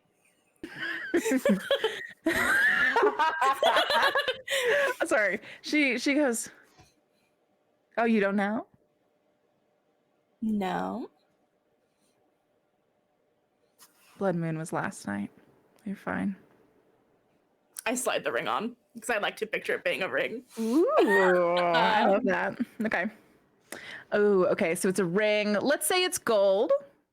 Sure, or we can do earrings. I'm up to both because Gideon wears lots of earrings. Ooh, earrings are nice. Earrings are Yeah. good. Earrings are good. Oh, okay. We will ruminate on what kind of earrings these are. Yeah. But they're gonna be the tastiest earrings in the universe, aren't they? Yeah. I'm I'm imagining like defining those gold tipped, like the tip of the ear that like have like a chain that come down to the bottom. Delicious. Yeah. Oh, okay, yeah. And on those chains, there are like these raindrop like gems. Mm-hmm. Just kind of oh, delicious. Mm-hmm. Okay. Perfect.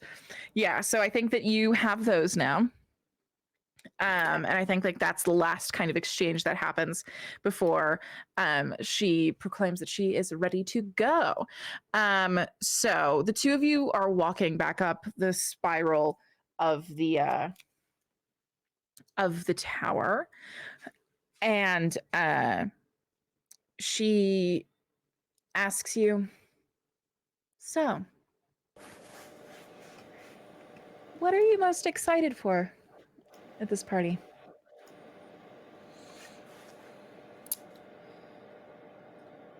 I guess honestly there's a lot of people that I am eager to see tonight.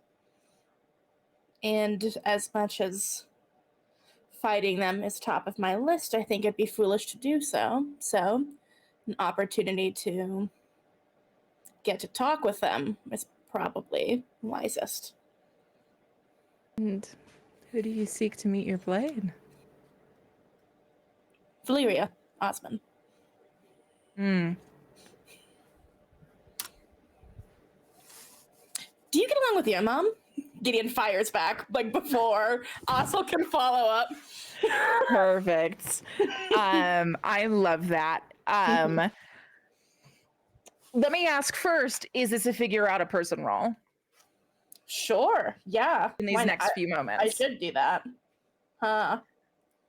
I think if you're taking this little trip up as a moment to get some information you might consider important, take it. If you're just seeking to have Gideon disarm her and keep talking about herself because she doesn't want to talk about anything that has to do with her, then maybe it's not a roll. I just wanted to know your intent. I really do want to know if she gets along with her mom. That's true. an 8. An 8 on figure someone out. Let's take a look. So on an 8, you get I ask you one, you ask me one. Delicious. So what are your feelings towards your mom? What are your exact feelings towards your mother? She's mentioned she's her daughter a lot, so I'm just poking Yeah. around her family. Yeah. Maybe what are your feelings towards your family? Like a little bit more like Sure. broad. Is that allowed? I think so. Okay. Yeah, so then ask me. So that can be the question that Gideon asks, right? How does Gideon ask it? I think Gideon does that first, like, do you get along with your mom? And then they stop and go, your parents? And then kind of shrug, because they only know of Trist. Sure. Yeah, I think that you kind of like the rhythm that she's walking up the stairs kind of gets like hitches, right? And before like effortlessly picking back up. And I think that tells you a lot already, right? It's enough to create pause in a person you have not seen pause yet. And I think that is literally the only thing about the mask that slips. But I think it is enough for Gideon to catch because this person plays a very tight game. But that is enough to be big for Gideon in that moment, I think. So I think with that, as she's going up the stairs, she says,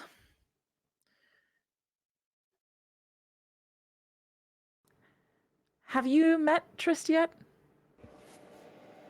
No, not yet. We sort of showed up via unconventional means, so you're actually the first person I met.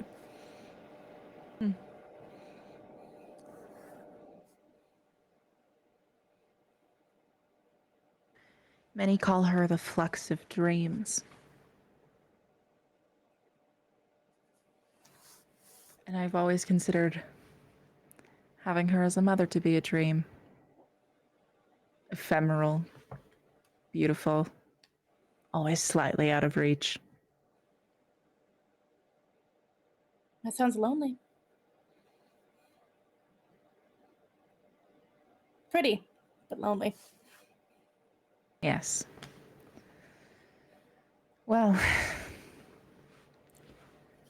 my mother isn't my first choice of company, so I suppose I do get by. I think Gideon just like nods and quietly takes that as they're like still walking. Yeah. I owe her my life.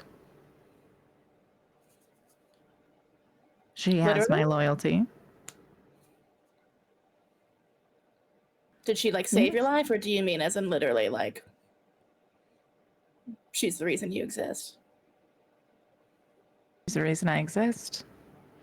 Flux take that very literally. As a right to be revoked. Should it need to be? I guess that makes sense. What about you?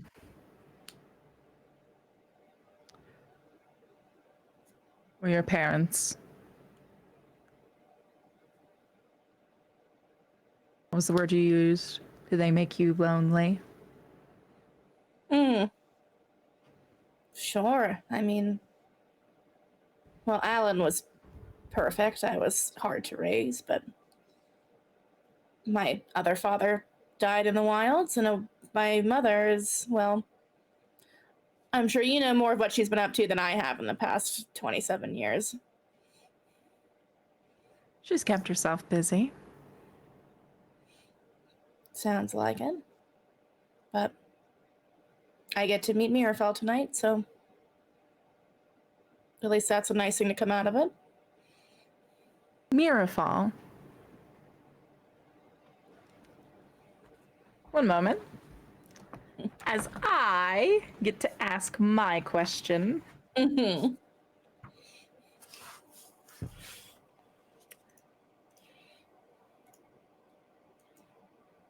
I think I'm going to be specifically asking, what do you hope to get from Mirafall? But I think she asks it in a slightly different way.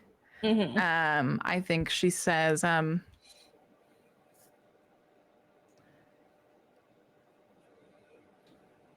is that your true intent of the soiree? A family reunion.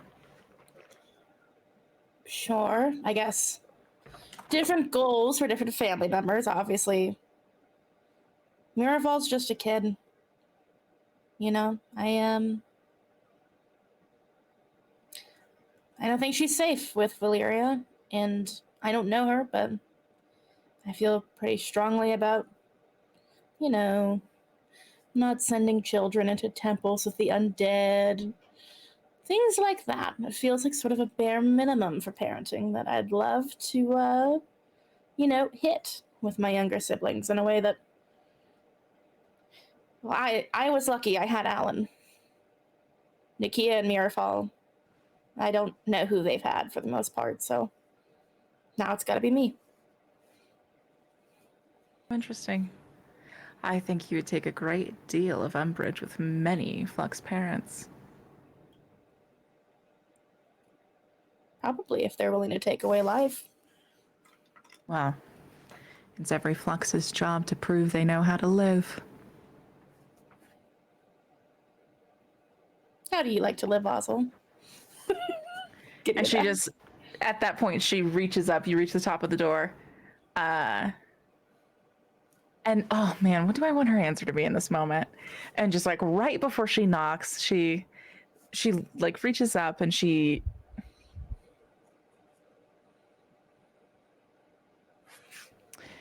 I think this is the word she would use. And she says, "Oh, me?" She knocks on the door and she kind of like goes to push the handle down and open it. And she goes, almost like a facetiousness to it. She goes, "Passionately." And then she pushes the door open where, Gideon, you see a passed out current directly on the ground. And that is where we are going to take our first break.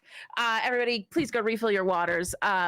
We told you to stay thirsty, not that thirsty. Please make sure to take care of yourselves, take care of your bodies. This is not the giveaway break, though. So now is your time to run free, run wild. Stay tuned for the next one. We're going to give that dice away. For now, make sure you're taking care of yourself and your body, and we'll see you after break. God Slayers. Welcome back to Death2Divinity, Godslayers. We missed you so much. I hope that you took the opportunity on that break to refill your water, get a little snack, go to the bathroom, play with your pet, take the dog out, whatever it was that you needed to do.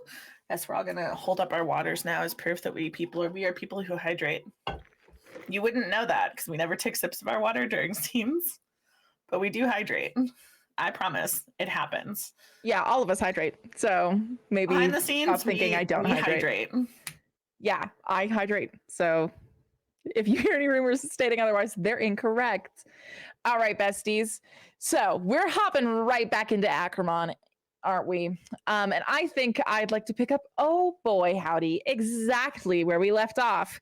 Kaylin, you have maybe like 6 seconds in between the time you watch Current collapse on the ground to when Gideon opens the door. So my question for you is like, what do we entertain in the span of those 6 seconds? Kaylin is just confused and shocked and kind of drops to the ground and is like, has his hands on Current's shoulders, like Current, what's going on? Just shaking their shoulders. And I think that's really good, but my my sweet girlfriend has reminded me that I have to talk about clocks coming back from break, and clocks are so important. So before we discover what happened in Current's sweet, sad little body, we must discuss clocks. Players, I am introducing clocks from this moment forward in the campaign. We've played with them a little bit before. They're now a full-time gig for us. So for anyone who are not familiar with like clock systems, consider it like a progress bar for something happening. There are certain kinds of clocks that like pull on each other, or like clocks that wait for other clocks to be filled before they activate. The system goes as deep as you'd like it to, but consider clocks a nice little timer. We are debuting a few timers here today. And the one that I would like to speak the most on before we continue with what we are doing is one of my favorites. And I actually also get to debut them in One More Multiverse as well, which is very exciting. So we have right now 3 really delicious clocks for you all to pay attention to right now. Two of which are about prophecies. So let's talk about those two first, and we'll talk about the particularly delicious one. So the easiest one to discuss is the Violet Empress prophecy. You will see that there is now a clock in One More Multiverse called the Violet Empress prophecy activates. If you see, I click one, you'll see that those sweet little words that came up, that is what that will look like. It'll be so fun. Some clocks can move both up and down. Some clocks can only move up. You won't know until you get there. This one, just so everyone is aware, the Violet Empress prophecy activates is an 8 clock. So it goes from 1 to 8. 8 is the ritual finishes. So if we get all the way there, the prophecy will activate, and the things that are in the Violet Empress prophecy will come to pass. So when we talk about downbeats, things that are on 6 and below, clocks moving forward is a way for those downbeats to take place. Not every downbeat will ramp up a clock, right? It only works best when it's thematic. I was about to say, with the number of downbeats that we rolled last session, all of those would have activated. Sure. Surprise, we're in turbo mode now. Right. So the Violet Empress prophecy one, very straightforward. You will see that there is another one for the clock the Kinkiller prophecy activates. Now, there is only one clock with 6 segments. So this is a 6-segment clock, which is different from the Violet Empress prophecy, which is an 8-count clock. So this has less counts on it, to be very clear. Now, there's one clock in Multiverse. This one clock will show you the view of the clock that has the highest value for the Kinkiller prophecy activates, because there are several the Kinkiller prophecy activate clocks in my back screen for several families which could activate it. So it will not tell you which family is closest to activating it. It will just show you that a family is creeping closer to doing so. And just so you know, the 6 on the Kinkiller prophecy clock is a sibling is murdered.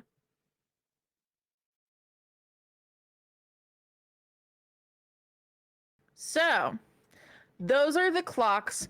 These ones are not going to go up and down very much. These are going to just go up until prophecies are specifically dealt with in ways that might corrupt them.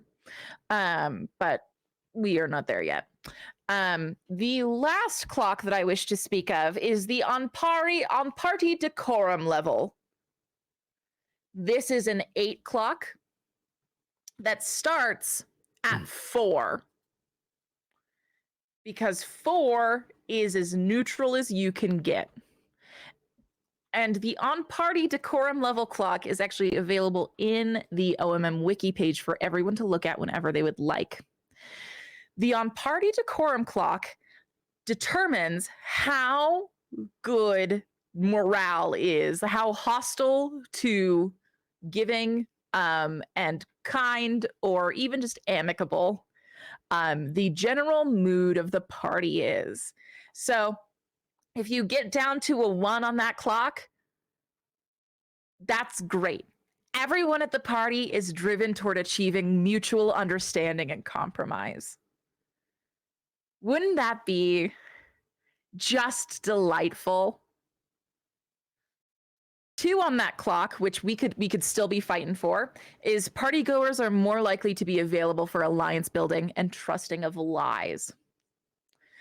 3, which we are just 1 away from at this point, is partygoers are inherently welcoming to others. Welcoming is a very surface level term, however. Welcoming does not mean that they like you. 4 is partygoers are defaulting to Anpara's intent. That is where we are at right now. If this party is neutral, Anpara is the guiding force. That is what everyone is looking to dictate how they act and how they think and how they feel, just in terms of like vibe, right? He's got a very infectious personality, I tell you. On a 5, this is as we tend toward the hostility section. On a 5, partygoers are quick to isolate into trusted groups. So we're going to do less mingling on a 5. At 6, a faction is quick to rally support to enforce power over other groups. At 7, a faction is asking Anpara to lift his no damage clause. And at 8, a faction is enacting violence or oppression to control the situation.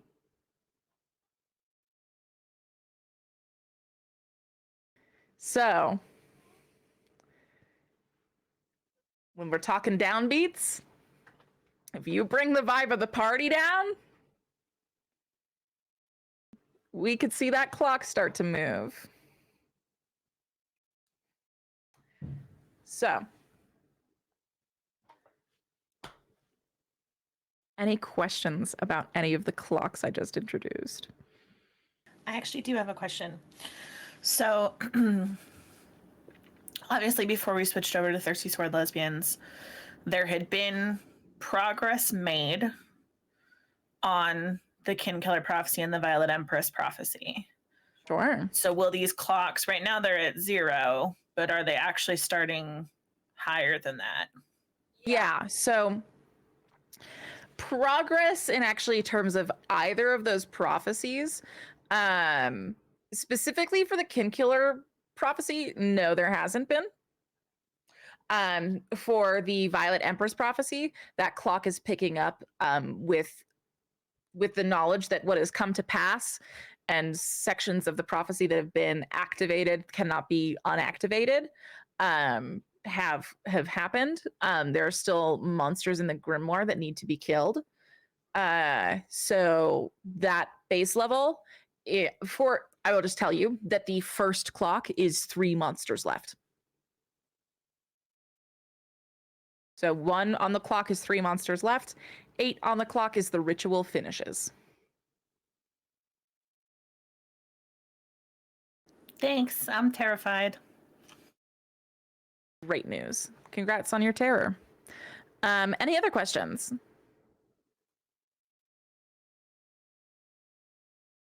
Alrighty. Then let's hop right back into it. Besties. I think so yeah, we've got Kaylin just like shaking Current on the ground, who is passed out. Gideon, this is what you're coming back to, right? We're going from like some flirtatious glances into like so it's a very quick vibe change for Gideon, but Gideon's become very used to very quick vibe changes. And you're like, not again. They said there'd be no punching in this castle. So yeah, so I think let's talk about what everyone else is doing, because there's also 60 people in this room. I think that even at the mention of like Current being down, I think Crovalin has come over to the balcony to kind of see if there's anything he can do.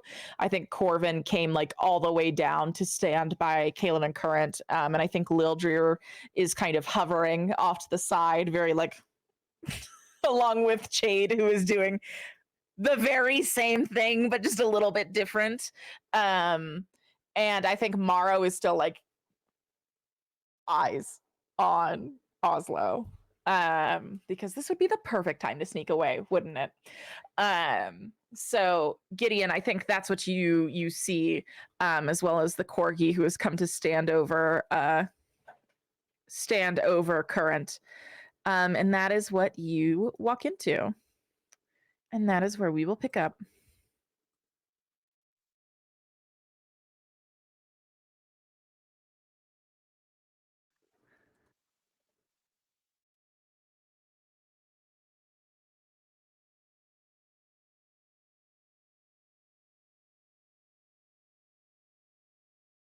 I don't know what happened. I don't know. I was trying to get trinkets and oh no, Cataclysmic doesn't hear Molly. Oh, No, okay. hearing Molly. Papa, can you hear Molly? Which is Well, we which can is hear interesting Molly. because I hear Molly doubled. So yeah, I was gonna say, can you refresh and then we'll see what happens.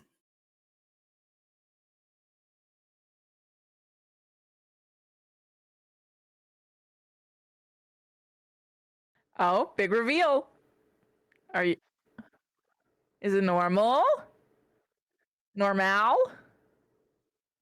How many Mollys are you hearing, Julian? I'm now hearing one Molly, but no, people are still not hearing Single Molly. What is happening? Molly. No Molly. Molly's being silenced. Wow.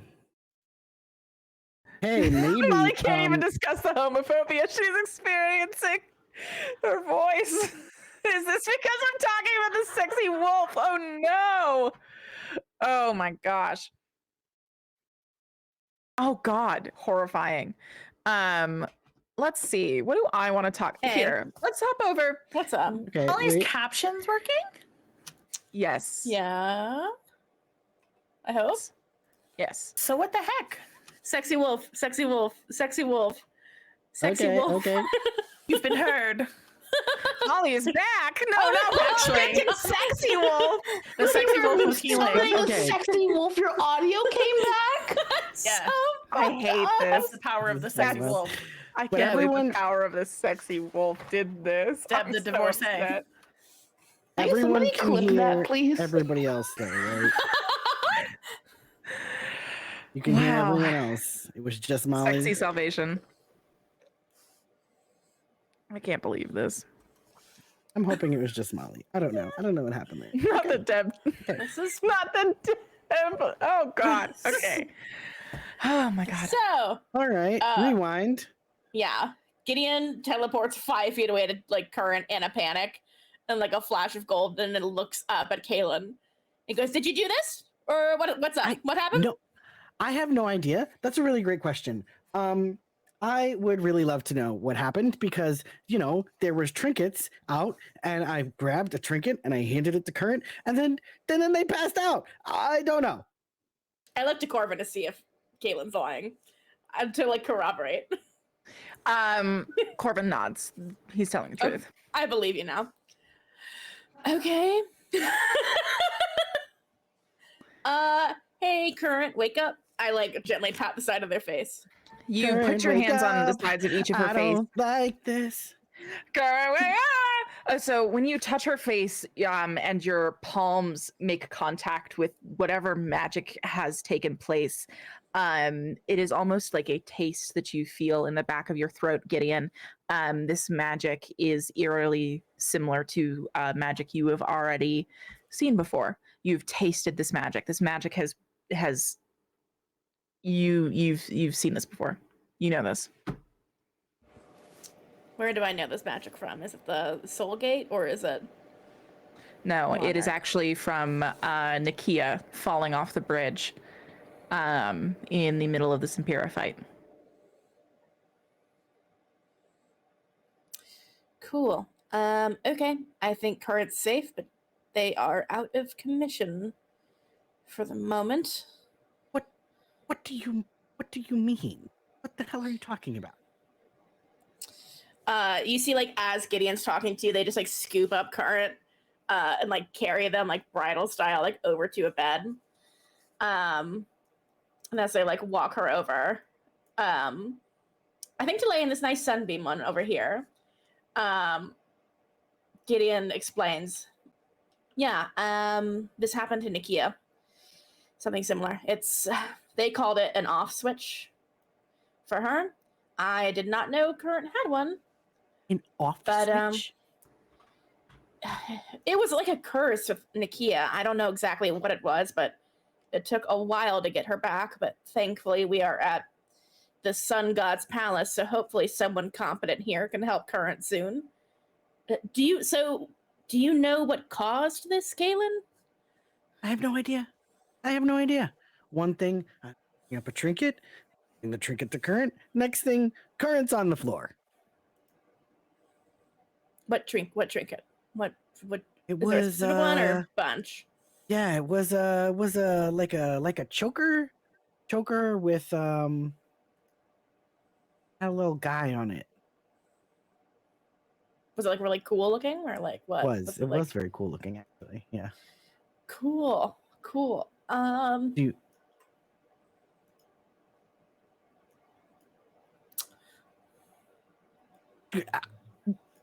Do we go Alan? get the choker? What do we do? I don't know. Are we supposed to get the choker and put it? I don't.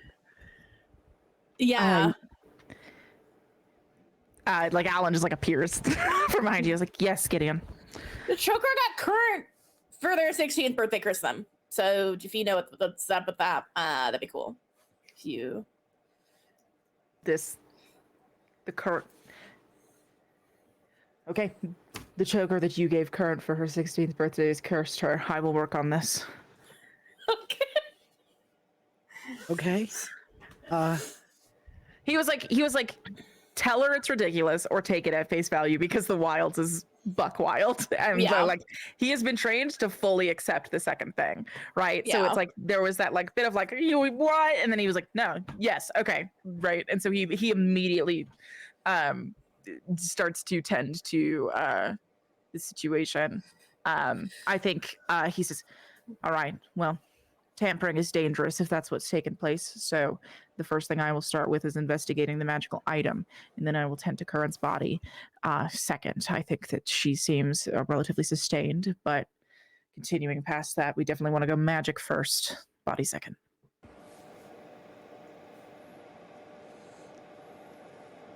Oh, okay. What can I do? What should I do? Do I need to get something?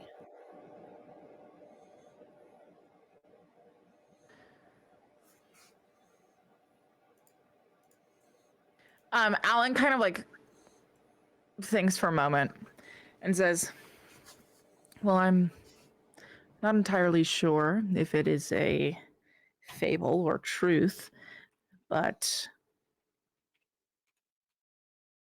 there were myths of a radically healing plant available in the sacred grove. Okay. What plant? How do I get it? That plant's name is called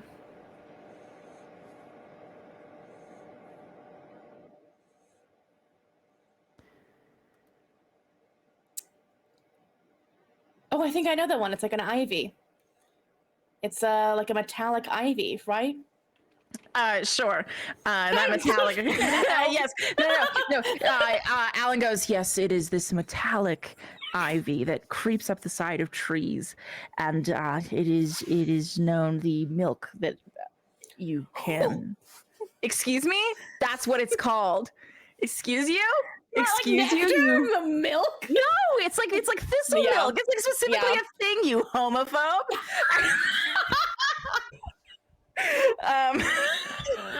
So sorry. Sure.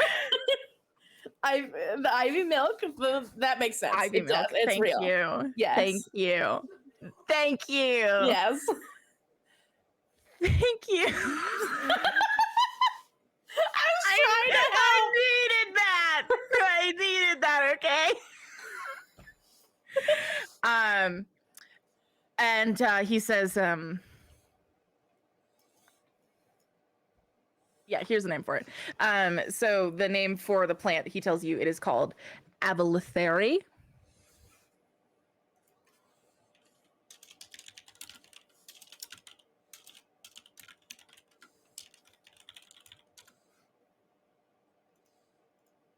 Avalitheri. That's what it is. Avalitheri. Done. So Avalitheri is a metallic ivy that grows on trees. It wraps up trees, around trees, and it helps them grow. It's not a parasitic ivy. It is a giving ivy. It's cool ivy. TM. And He does warn you that the leaves are like metallically sharp because they were made to protect the tree itself. So exercise caution when harvesting it.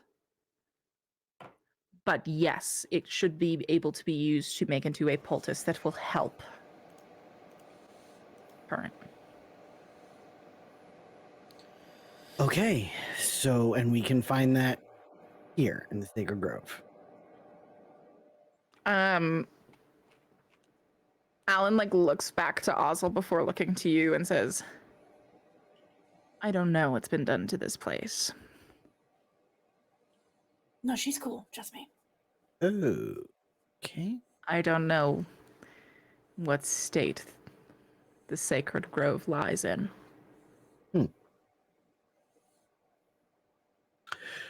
Okay. Well, I would. We're just gonna have to go and check that out. We have to go out there anyway, right, Gideon? We might as well look for this plant while we're out there. Yeah, we're lucky we're here and have safe passage while this is happening. So we'll take advantage of it. All right. Let's go. All right. So with that, I think that you guys like turn to start like heading back towards Ozzel, who you'll notice is like probably about 20 feet closer than she was the last time you looked. Jump scare. Yeah. So as you turn to head, she's looking at the two of you and says, do we need to postpone our trip? No. Right, Kaylin? I think. Yeah, I think particularly excited. We're ready. I'm ready. Let's go. Beautiful. I will take you then. And she like gives a solemn nod to everyone else in the room and begins leading you towards the door. As you're walking, it is at that point that Ozzel says the two of you, so we're tending to the wilds now. How familiar are you both with traveling them?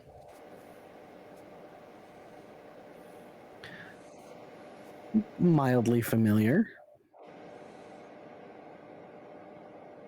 We were in them for a few days before we came here. Nothing extensive, but dealt with it a little before. Fought a Rain Man. And some Colossals. Twice. Aye. What a grand adventure you've been on. So you can take care of yourselves, keep yourself safe.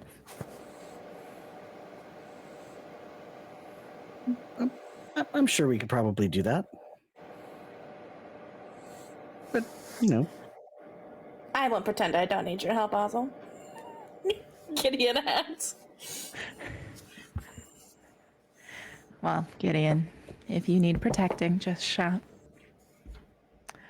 And she like goes, she then takes you down the tower, the spiral. A spiral you're growing quite familiar with as a party. And you appear at the bottom of this. And I think, Gideon, you have the very same moment that that Winona had, because you did not come in this way. So this is a wild view to experience for the first time. And because you almost got to leave, and then she surprised you. So you all step out of the portal and are not out of the portal. You all step out of the giant tree, and she leads you down this pathway, where I think you can like vaguely still see Winona off in the distance. If you'd like to pass her a message, you can before you leave. Otherwise, can we see that Winona's talking to Mel? Like, yes. Okay.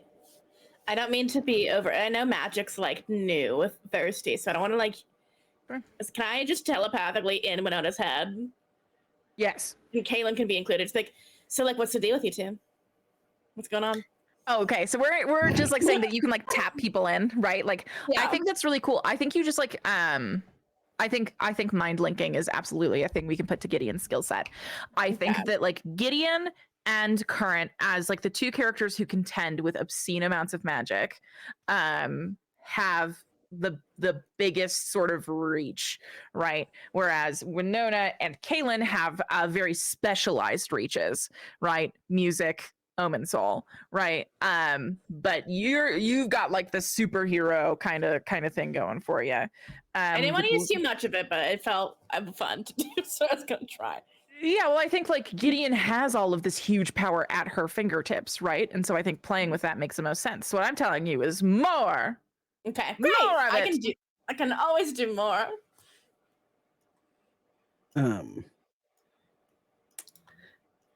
Okay, interesting. So, okay, because I also had a mind linking thing in mind as well. Mm-hmm. Um, That's not to say that you cannot do it. I'm just saying that Gideon, for the things you have to work for, Gideon can effortlessly touch. Gotcha. Can I ask a question really quick? Please, now's the time for those. So if Gideon were to like come into my head, right, and like, can I respond back to them in your head? Yeah. Like, Gideon actually gets to define this magic. So Gideon, define this magic for us. Yeah, it's like a mind, not like a mind meld that we can like see into each other's thoughts, but it's like having a little walkie-talkie in your brain to like telepathically talk back and forth, and we can respond to each other. I think I can't, like, if you were in the core right now, Gideon couldn't be like, and now I'm in your mind. But like, I think like Gideon can see you right now. And that's also part of it. Maybe if you're like one room away or something also, but I don't think it can go like huge distances. But I think being able to visually see you, Gideon like pops in your head. Okay. You get the smell of baked goods hit your nose when it happens. Okay, that's a good indicator. Okay, cool. Good to know. So like, what's your deal? You get out of my head. What are you doing here? What are you doing? And Kaylin can hear this too, right? Yes. Okay. So Kaylin, you're also cued in on this. Like, wait. So what's Kaylin's weird smell? It's always like I think it's like a specific baked good that person likes. So like you know, if Kaylin likes a cinnamon thing, it's like, and I would be having Brian too, but Gideon doesn't know Brian's here right now, and that's also, you know. So sauce Brian would smell lemon tarts. Yes, that's it's like a specific baked good for that person that they like. Wow. Okay. What's your baked good, Kaylin?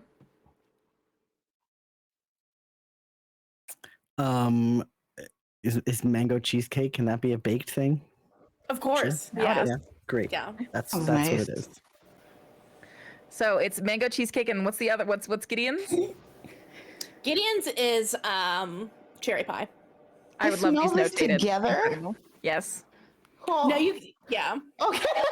I imagine like since Winona's far away, she smells her own, but maybe Gideon and Kaylin can Okay. still. I was gonna say, I oh my like god. the smells. I liked the smells because I thought that they were like indicating to the other person who was in the call. Who was in the call? No, let's do that, 'cause I like that. That's what I liked about it. I was like, I love that. that It's like into everyone's like call signs, but like, but instead of like Call Alpha smells. Bravo, it's just like smells. Yeah, that's what we're doing. I like that. That's a lot. All right, cool. No, I love that, but the mango and cherry at the same time is like powerful. And they're very powerful. So I think it's the perfect amount of overwhelming. I think it'd be also really funny to see for Mel to see Winona's face like mid conversation kind of just go like what the fuck is that smell that just entered my but like try not to say anything about it. Yeah, sure.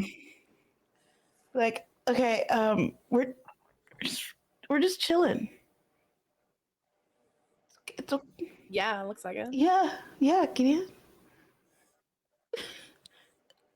You want to escape this conversation? We'll talk about this later. Yes, we will. Now, what do you? Sure, I missed you and I'm nosy, and it looks like I also missed you too.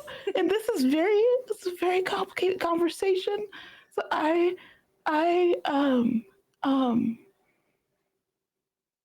fill you in later. Oh, is this about time? Okay. No, Current's passed out. She'll be fine. she's what? Kaylin, tell her what happened. Tell her what you did. I didn't do anything. Kaylin, you did what? I didn't do Are anything. you okay, Winona? You look really angry all of a sudden. I'm fine. I I'm didn't do okay. anything. I handed Curran a trinket that had fallen out of their bag, and that was it. It was already in their bag, and then you touched it, and then all of a sudden they're passed out. It fell out of their pretty bag. suspicious. It fell out of their bag because they emptied their bag, and I picked it up and I handed it to them, and then they passed out. But you're the link, right? Okay, well, guess what? Then the trinket is a choker from Gideon. So why is Gideon not being interrogated right now? Because I didn't know that. I was not in the room. I was actually making out with Oz when this happened, so I am innocent. You were what? Oh, I gotta go. I gotta. I think Gideon tries to cut it off. But if you want to keep talking, you can. You see, it's like trying to hang up a phone. Like, sorry, I gotta. That's so funny. So Gideon can open it, but someone else besides Gideon has to close the line because Gideon hasn't learned how to do that part yet. Yeah, like Gideon's Perfect. like not the best, but like I think I just wanted to listen in on this and be able to because Gideon's not good at it yet. Sure. I feel like Brian might get some wisps of this. Anyone Just who from the knows proximity, like like from the magic just like leaking out of you. I think she just gets some wisps.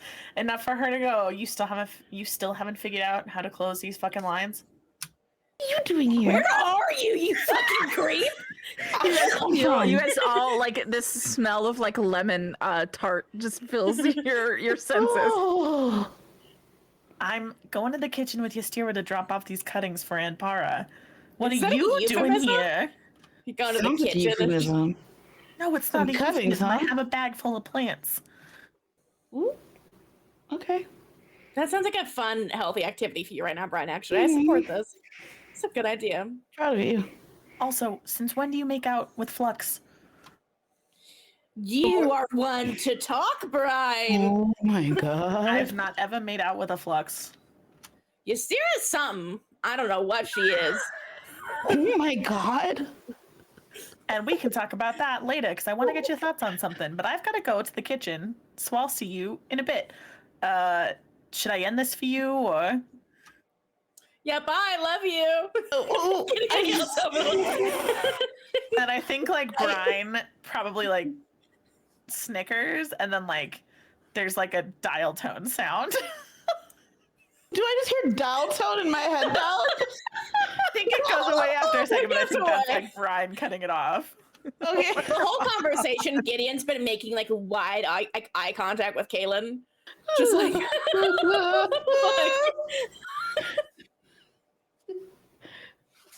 I think Winona's just gonna kind of like be like, okay, I'm gonna go now. And just I don't know how to hang up. just like a. Do like oh. Okay. And I guess Winona like kind of just closes her eyes really tight. Are you crying? No, I'm not crying.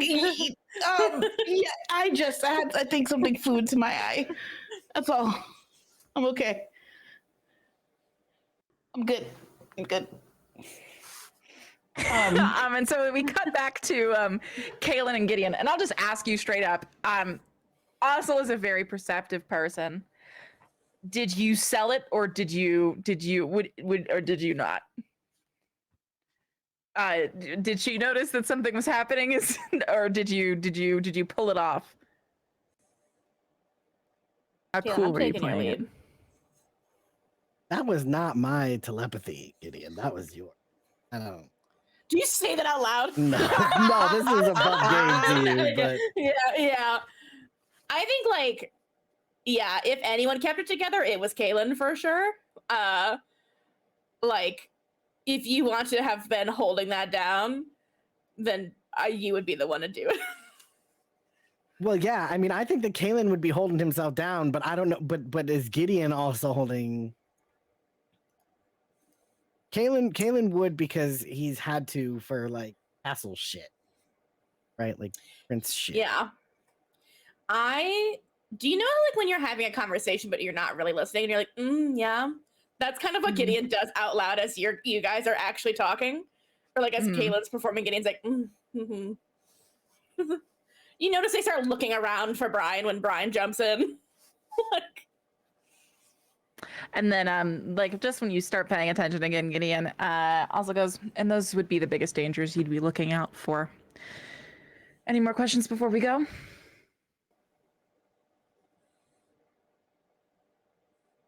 no. Hell yeah. Unless you need to hear it again, Kaylin. Do you need a... Are you good, or... I'm good. Gideon, let's go. Let's just... Cool. Yeah. No, what's up? Yeah, we got this. Perfect. Yeah, so you see as she weaves her fingers through those strings and just flips this lute, this lyre, just like, and as like the blade protrudes from the bottom of this lyre, it cuts into those first rings of this portal. You watch it coalesce together like a spiral, almost like a pink cinnamon roll. And then like as it like spirals to the center and hits, that's when the portal opens up. And you both see this happen. And suddenly, you are looking through this portal to a different place in the wilds that you are going to of your own volition, which, Gideon, you cannot say for yourself very often. So congratulations. This is your video game checkpoint. If you would like to do anything in this area before you leave it, now is your last chance.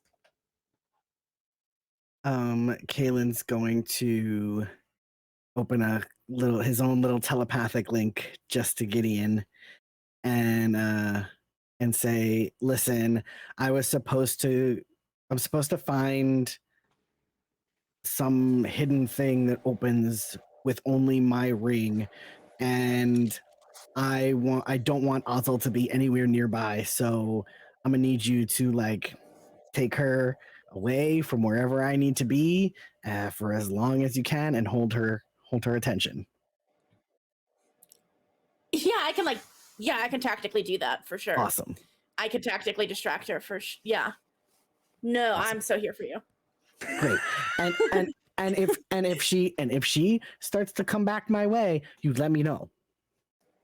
Yeah. Okay. Yeah, you're used to this now. I'll just pop in. Yeah. Sure. Yeah, just pop on in. Right. This is awesome. Cool. Yeah, I'm helping you. With this. So yeah.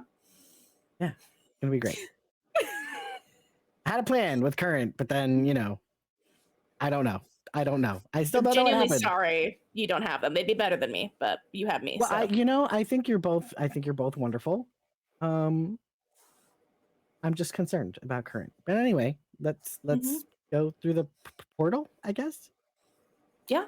Off we go. All right. And with you guys stepping through the portal, that is where we're going to take our second break. This is actually the dice one, so make sure you're looking out for that giveaway. Earn some shiny little clicky clacks, my favorites. Especially if you're switching systems, you need a bunch of like D7s. Some systems do, not D7s, like D10s, right? Just piles of D10s for some systems, piles of D6s, only 2 D6s. Get whatever you need as you try your new games. So yes, make sure you're staying around for that giveaway, and we'll see you after this break, gamers. Welcome back, God Slayers. I hope that you've stayed slaying during break. I hope that you refilled your water, all the things, entered the giveaway. In the meantime, I'm sure you can glance around and notice that another player has left the building. Mantha's dealing with a medical event and will be tending to their body and their wellness for the rest of the night, which is a thing that I think is more important than playing games, always. That is always more important than playing a game, even if other people are watching it. So Samantha will be tending to their health for the rest of the evening alongside Lyrica. please follow that example. Make sure you're taking care of your body as the utmost priority as well. You want to know how you can do that? By buying a dice tray when you win the giveaway so that you don't wound yourself like I did with metal dice. Julian, pray tell us about this giveaway and who the winner is. Yes, we have our giveaway. You can do your exclamation mark sauce if you have not entered already, and that'll be for a $20 gift card for Die Hard Dice, which you can use to pick up a myriad of items, including potentially a dice tray, so that you can protect the surfaces that you're rolling on. You protect your dice, especially if they're metal or gemstone or crystal dice, and protect your toes because we don't want you to drop the dice and have your toe bleed.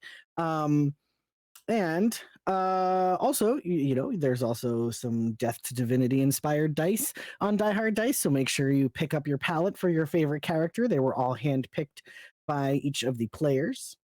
And mods. We got? Hey, Jesse! Congratulations on winning that gift card. We will make sure to send you over the code and definitely let us know what you get. Let us know in the Discord. Yes, I love to see dice pictures in Discord. It makes me so happy. Please, I thrive off of stuff like that. And also like reactions in the saucery. Please join the Discord. I actually was telling my girlfriend about schemes I'm planning for the Discord earlier this morning. So if you want to be around for those schemes that I'm scheming up, highly recommend it. But the real scheme was the friends we made along the way. In terms of very quick last minute schemes before you step through a portal, right? Like that's the ultimate scheme, no?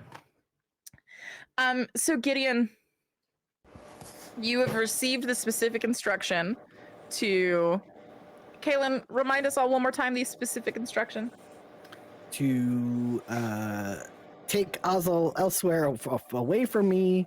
And keep them distracted for as long as possible. And if they try to head back in my direction, to let me know. All right. There you have it. Mm-hmm. So we pick back up as, Winona, I'm sure you can like kind of see out of the corner of your, why does it say that you're not in multiverse, Kaylin? No, it's Kaylin. It's Kaylin's who's grayed out for me. Very confused. SOS to Kaylin. All right, so. There we go. We got it. You step through this portal and come out to see on the other side a scene that is quite unlike the rest of the wilds you've seen so far. Gideon, you've been inside a few storms. The rain that got you wasted. You've been here a few times, but this storm is a little bit different. There is a dry, rolling heat to this storm. You come through this portal and are immediately overtaken by this feeling of having the moisture stripped away from your skin.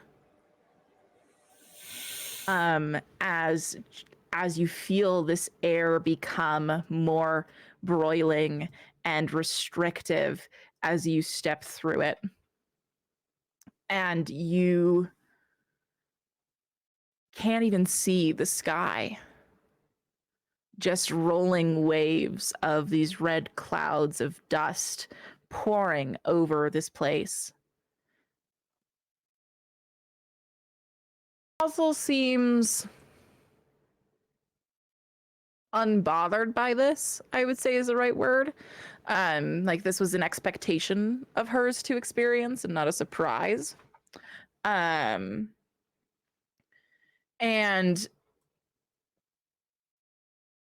it is so poorly, like the visibility is so poor here that Gideon, the only thing that you can see of the chapel from this distance is just this cracked portion of the top, as you see the top of this chapel spire has like splintered and cracked down the side. Everything else is occluded to you from this distance. And the thing What are your- Caitlin needs is in there, right? Or am I? Yeah, so I think you step through and Ozil kind of gestures around and says, well, I'm sure we should be able to find something interesting here. This sacred ground used to belong to Meter, and many of her faithful rest in this spot. Kaylin, what you're looking for is inside the chapel itself. All right. Well, I guess I will head over there and take a look. Oh, you won't find it without me. Yeah. I mean, I think I'm pretty astute. I think I could probably find. I mean, it's. What am I looking for here? Like a little door? I don't know. Mm-hmm. Well, if you have it handled, go handle it. All right. We need to find a gift for Current to present now. She looks at you. Yeah, I would like to help out with that. Could use some handling myself. Gideon says, smiling at her. And so then she just like looks back at you almost dismissively, Kaylin. Says, well.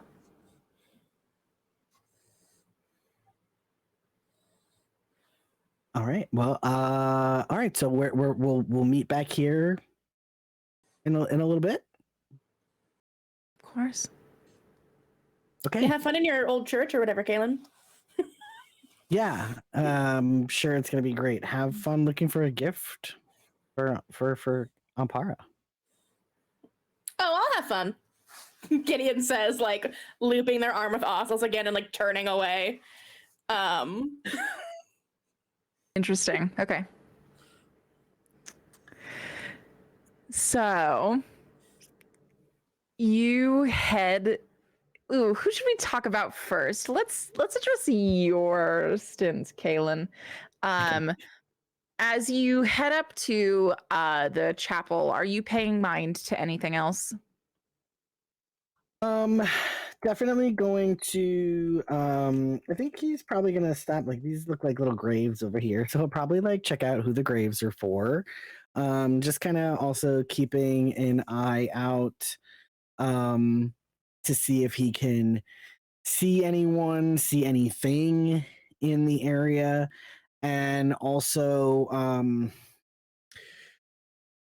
focusing a lot of his attention and energy on his signet ring, as he's kind of put his faith in his ring to be able to guide him to where he needs to go. Gotcha. Okay, so you're following the intuition of the ring. I love that. Okay. So. Okay.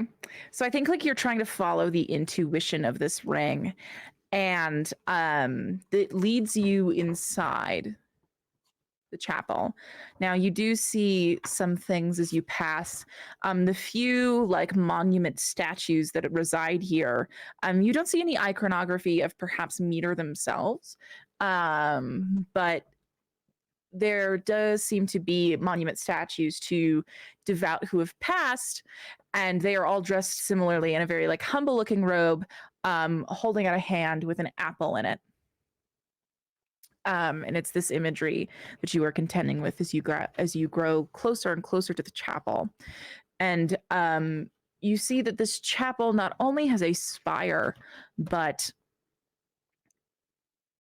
instead of the top of this spire where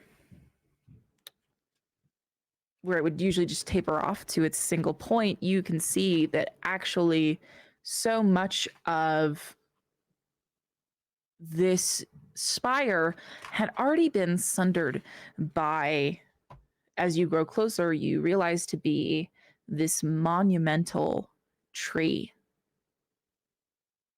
that stood in this chapel. This would make sense for Meter. But as you grow closer and manage to duck your head under and head into the shambles of this place, you realize that something has cleaved this tree in twain.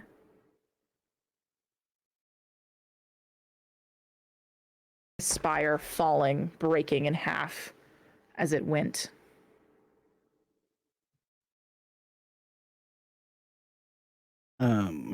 And now it is just ruin.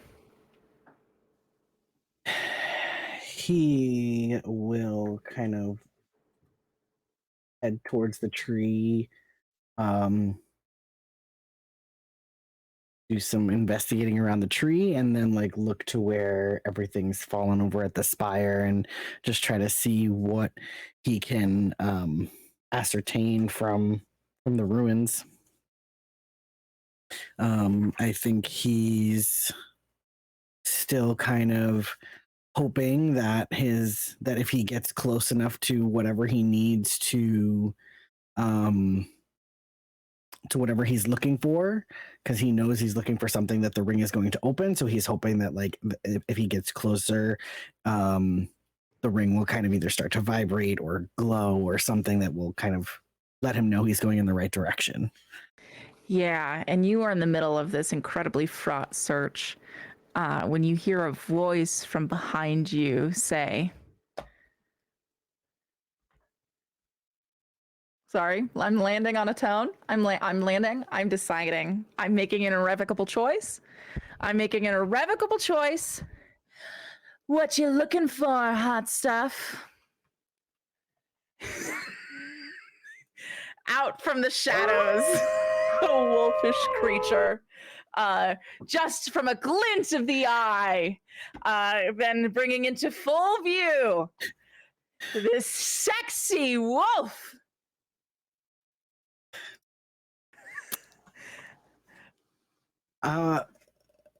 I am just okay. Hello. Who are you? Most people call me Deb. Deb. Okay, Deb. How can I help you?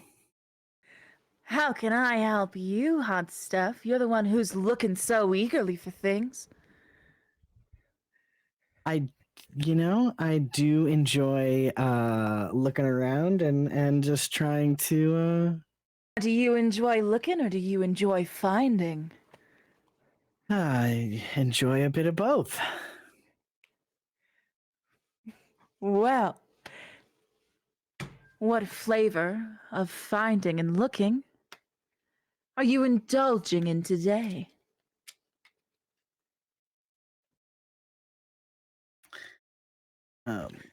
And he'll get a little closer. And he says, I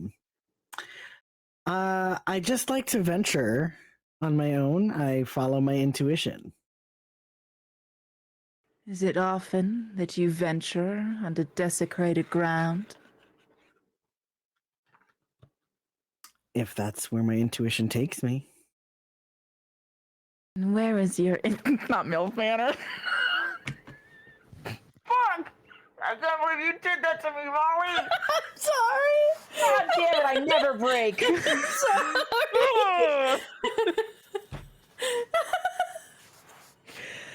Oh, God. And she says, where do you think your intuition's leading you? I'm looking around this chapel here. I don't know. I see a tree that's been cleaved in half, so that was interesting. I decided to check that out. And do you generally hang around these parts?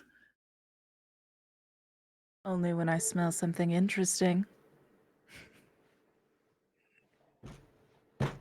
I don't know. All the better to smell you with, my dear. All right.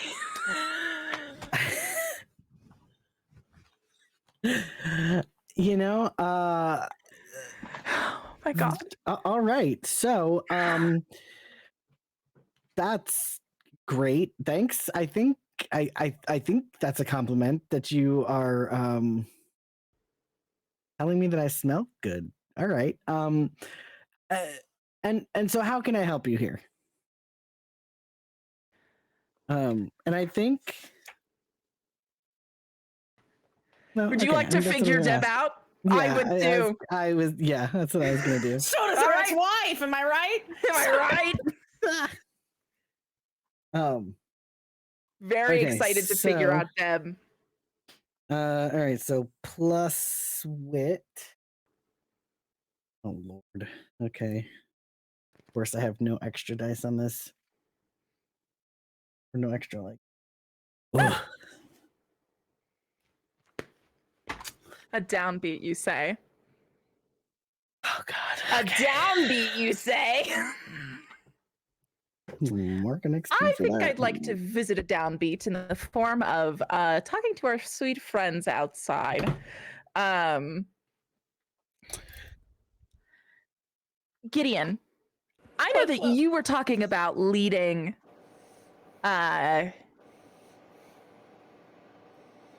someone the other way. You were leading Ozil the other way once you got her your arm looped in hers.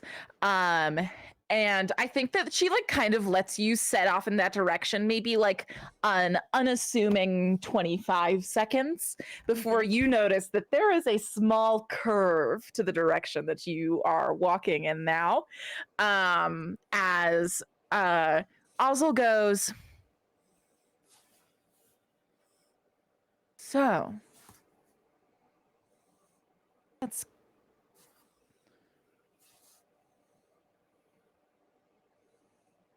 Galen Oserov, Mm-hmm. Prince of Kurthis. Yeah, he's fine.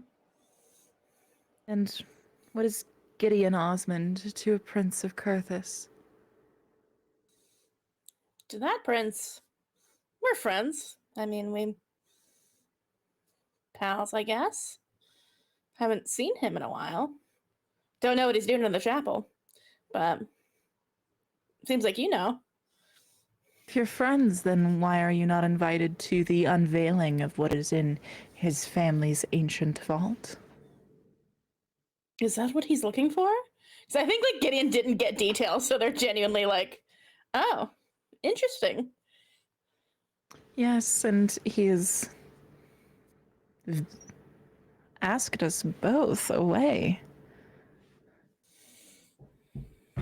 No.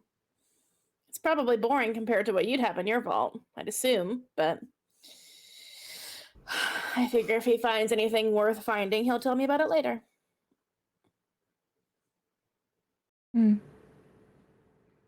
Trusting. And with that, I, for this downbeat, am going to make a 4 o'clock that is called Ozil encroaches. I can't watch her interact with Deborah. I will actually die. The yeah, so Ozil encroaches on the vault is gonna be this 4 o'clock that I am making. It fills up pretty fast at 4. She's there. And I'm going to mark it for 1 with that downbeat. Mm-hmm. As we cut back to Kaylin, Deb in front of you says, "Oh yeah, and did you find out what was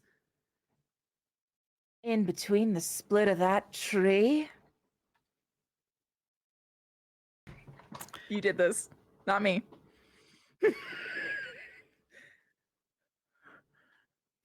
I didn't do this.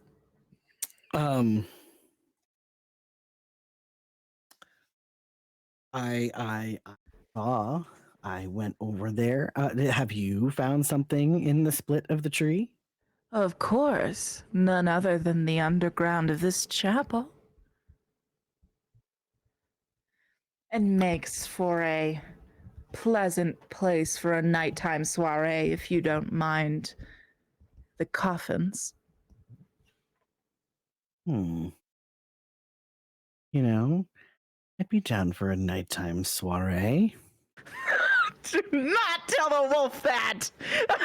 Okay, sorry, no, you're fine. Okay, tell the wolf that. All right, I'm having a normal one.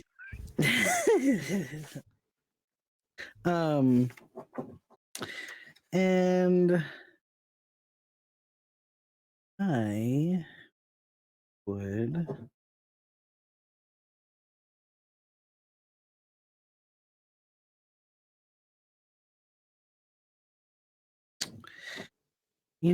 do you know Ozzel?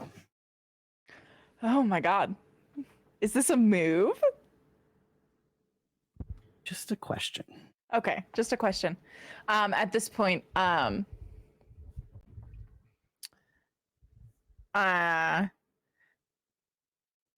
Deb kind of snorts and says,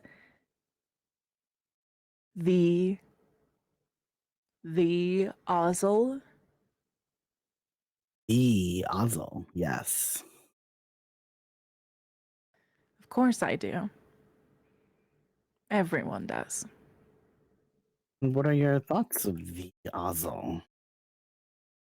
Are you friends? Gosh.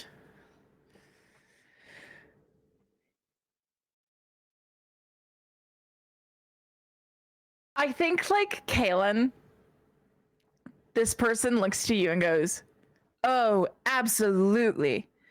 And you just get a feeling in your in your bones that, like, that woman is saying yes for clout. Yes, best of friends. I'm sure it's probably been quite some time since you last spoke with her. She's here, I'm sure she'd be so happy to see you. Oh. She's just Ozzel down that doesn't way. like being disturbed when she's here. Oh, well, she's here with a friend of mine, so I'm sure she won't mind. You've got friends? Many. And who are your many friends? Well, I think that's for me to know, and that's about it. But if you'd like to meet one, they are down there with Ozzel. But I told you my name. What's yours?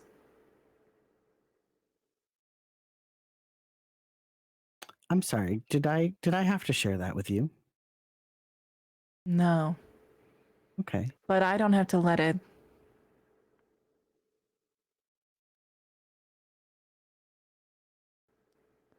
Person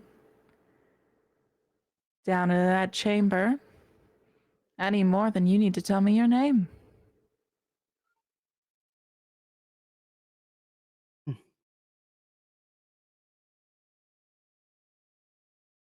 I thought we were playing nice.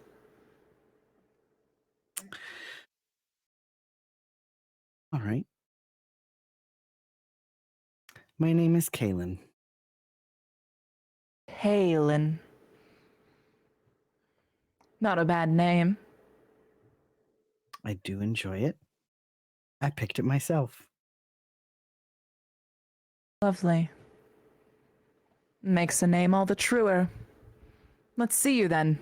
And she nods towards the split tree.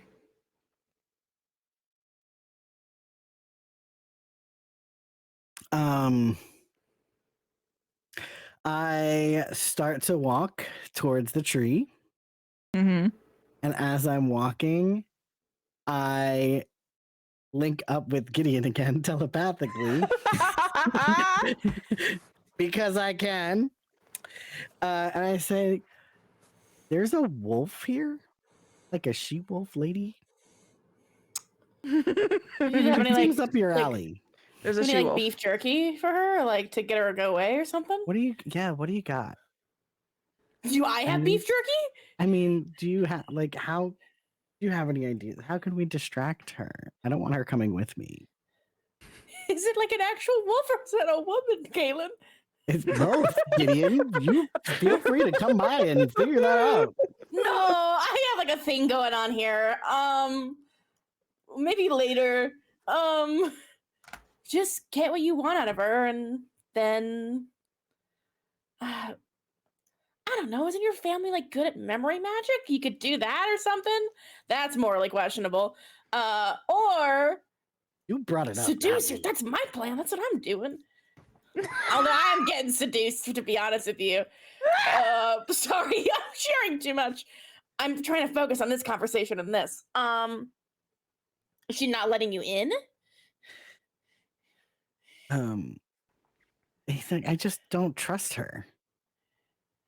Yeah, as you've been saying this, she's started circling you, just a casual like walk, like during this little exchange that you're having. And you'll notice that while she's walking, she's wearing one of those like TikTok girly skirts where it's like the two slits on either side. You know what I'm talking about? The TikTok girly skirts, the ones that will never leave my mind again. She's wearing one of those, and you can tell like every time she's stepping forward, you are getting a glint of a blade on her thigh. She is armed. Why don't you like offer her something from the vault if she leaves you alone? Nothing like 'Cause valuable I don't that you even know want. what's in there. How am I supposed to offer? I don't even know what's in there. Hey, I've never like encountered like a she-wolf in a chapel before. So this is like, a really specific problem, Kaylin. Those are my suggestions. You seduce right, her, offer her treasure, or find some beef jerky and throw it in a direction and hope the wolf instincts take over and she goes for it. Or kill her. I don't know. what? Can you? Maybe I can. I don't know. I'll see. No, Okay. murder's not good. Maybe don't do that. But the violence is allowed. We're no longer on palace grounds. Okay. So let me just take a quick looky here at my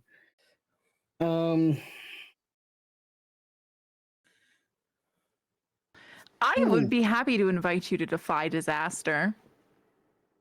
Okay. Because a disaster is building. Sure, absolutely. I'm being circled for lunch. So yeah, let's defy disaster. Let's do that. We'll defy disaster. Okay. So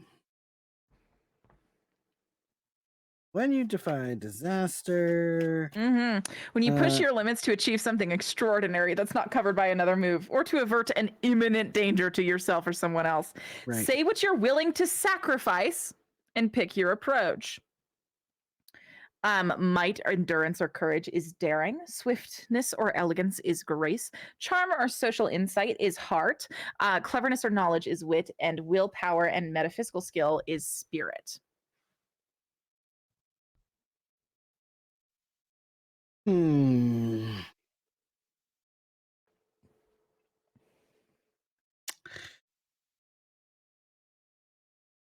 Okay, I threw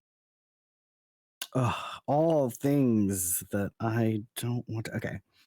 Not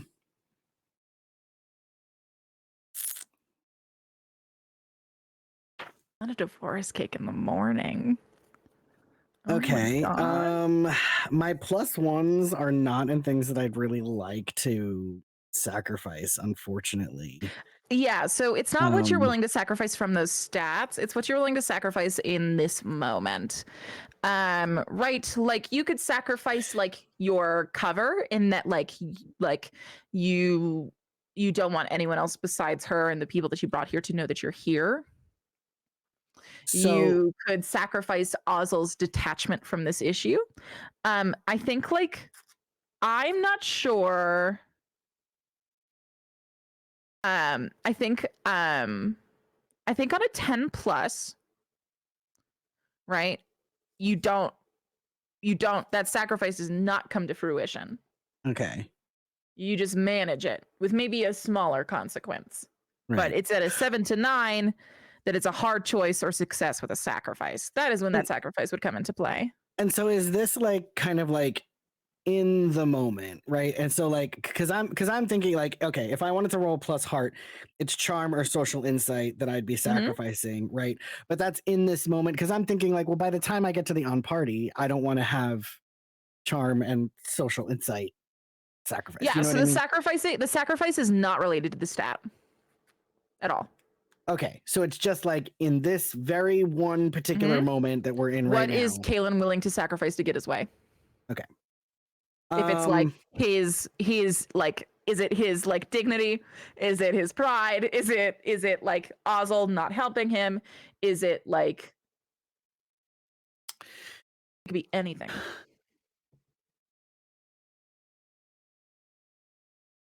Yeah, I think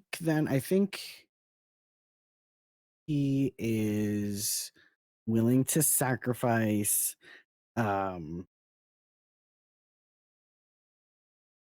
his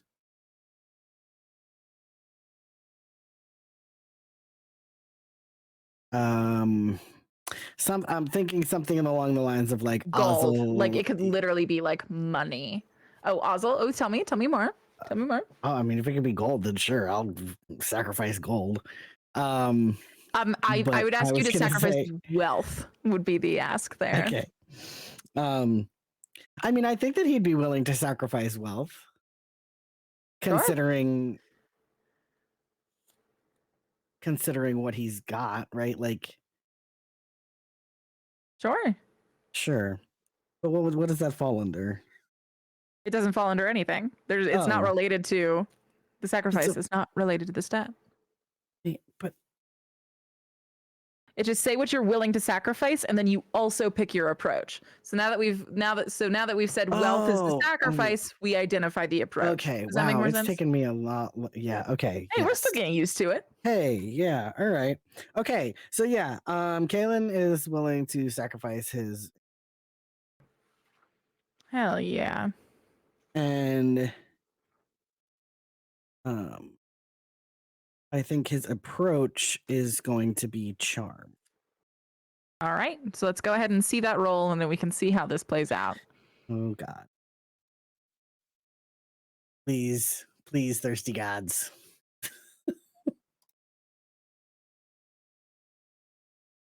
Oh.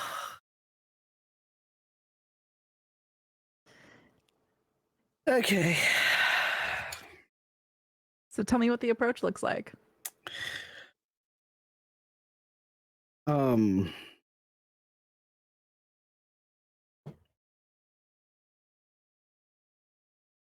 So I think that he's going to approach Deb and try to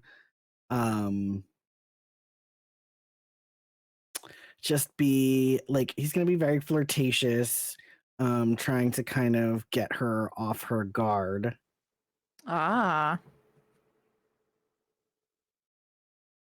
And probably Deb is a lesbian, which is probably why it doesn't work out. Oh no! I don't know. That's up to you. But yes. Don't you worry. I have a pleasant little downbeat planned for you. Right. But no, tell me, like, can I hear exactly what Kalen says because the sacrifice is wealth. So I assume you're trying to buy her off to go away. So tell me what that looks like. Deb, I think it would behoove you to let me go and explore this area on my own. I think I would have it in like there's a benefit in it for you. I mean, you like to adventure around and you like to, seek out new places and new opportunities. Like I could buy you a whole new airship.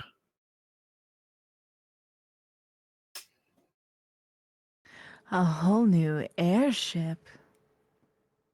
Yeah. How Customized much just gold for do those you. even cost? you know, you tell me what specifications you want, my dear, and I will have it done. I'll just take the cash. Okay. And he hands her, I don't know, whatever the hell cash she needs to hand her. All right, let's say you hand her a couple $100 gold. Sure. And she grins and she takes it and she kind of like tucks it at her side and she says, "Well, have fun exploring, Kaylin." And then she walks over and she sits on the tree. Okay. Quick above game question. Yes. When you fill your XP tracker, do you have to wait until the end of the session to advance? do. And okay, so I will keep additional track of. Okay, so she's now sitting on top of the tree in my way. Okay, well that have was fun a decision. exploring. That's a Are you saying I have to explore you first, Deb? Oh my god. I'm gonna die. Not to Deb, not to the sexy wolf. Oh man. Deb says, "You might want to." And then she literally like falls backwards. You watch her literally go and just fall into the tree. Okay, well he's gonna go follow. All right, Gideon, you have been continuing to walk with Ozzel. And there's been a long pause, and I think like you've noticed that this small smile has started to creep up on Ozzel's face, and it's a knowing smile.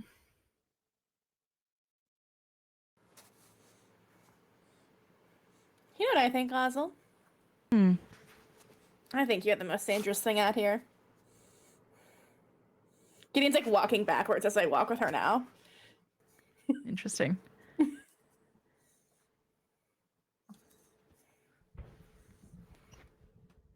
Out here, in a 5-mile radius, you'd probably be right.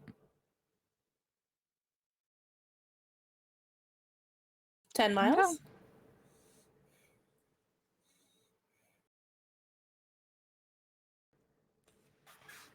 But I guess my question is, Gideon, do you not consider yourself powerful?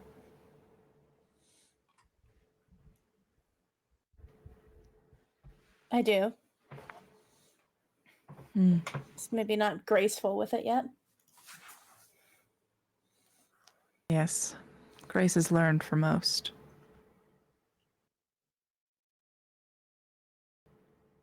Might not be a terrible idea to check on your friend, though, as I am not the most dangerous thing to him at the moment.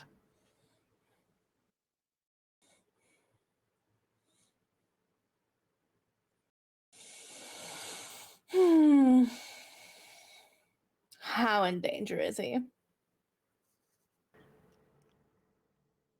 I hired a friend about 6 months ago to kill anyone who tried to get close to that vault entrance, and I haven't called her off yet. I wish you would, so that maybe we could have some more alone time.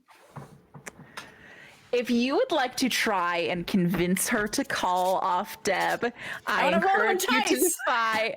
Entice. Let me look at entice. Yeah, I think like it's. Let me look at entice because I don't know if entice is like more fitting or less fitting. Yeah, because I guess you can try, but she would have the opt out of like.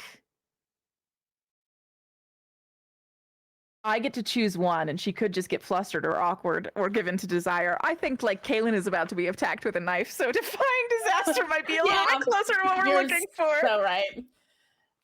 I didn't realize you pick one. I thought I got to pick one, and so we. Yeah. Well, on a 10 plus you pick, on a 7 and 9 I pick, so it's a bit of a dangerous game. Ooh, but it's horny. Okay, yeah. Wait, which one's defy disaster?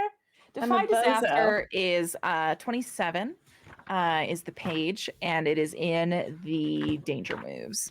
When you push your limits to achieve something extraordinary that's not covered by another move, or to avert an imminent danger to yourself or someone else, say what you're willing to sacrifice and pick your approach. Okay. Page 27. Oh, just kidding. Let me grab my book behind me. What if I did Ooh, that? a book grab. Wrong book. Here we go. Here we go. Okay. I just need to see the stat to roll. Yeah, so so on on my my buddy. So yeah, so if you're, what are you approaching with? I'm assuming you're going to go charm or social insight, but that's just a guess. You could also use willpower or metaphysical skill. Can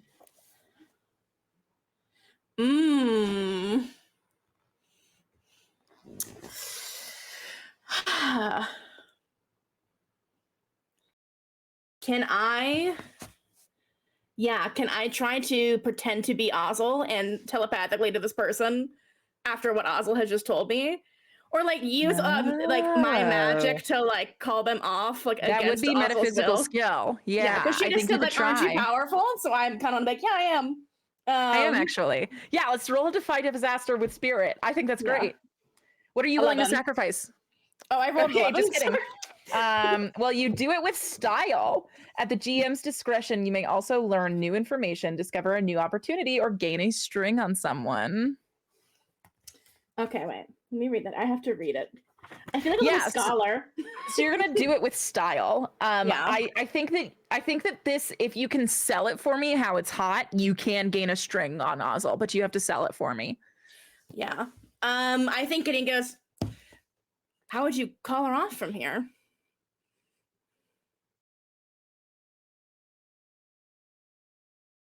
You're far away and alone with me.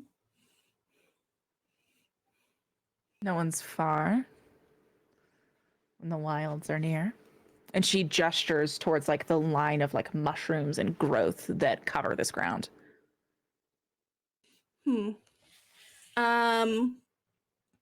You see, do the mushrooms have any like visual reflection on them, or is it just like plant matter? Pick which you think is best. There's already like reflective mushroom lore, so I don't want to like step into that. Sure. Let's see. Yeah, I think Gideon just touches the mushroom and you see it glow, and outside of Gideon's like mouth comes Ozzel's voice. As this, you know how like mushrooms are like connected underground? Mm-hmm. Yes, I am. Miles, even some might say. Yes. Miles underground. Layers of mushroom. Think like in the temple, you hear it feels like a voice coming from everywhere, and it's Ozzel's voice. And Gideon just goes, darling, leave him alone. Perfect. All right, then I think so does Ozzel hear it from the temple? I do it looking at her. I'm like, yeah. And then Gideon takes her hand off the mushroom and goes, you're right. I am powerful. Now, can we continue our walk? And take that string, baby. Beautiful. Kaylin, your experience is as follows. How do you enter the tree? Are you sliding in backwards like she did? Are you going down feet first? I'm going down feet first. All right. You go down feet first, and you land on your feet because we're not playing Dungeons and Dragons anymore. And this, you come, you slide down, and you land with your feet on the ground. And like when your feet have been on the ground for mere seconds, you feel the cold of metal come up to rest up against your neck as sexy Wolf Death comes to stand up right behind you with a blade. And she says, now, as much fun as exploring sounds, I have been instructed to kill anyone who ventures down to this pleasant little cave. Is that so? Yes.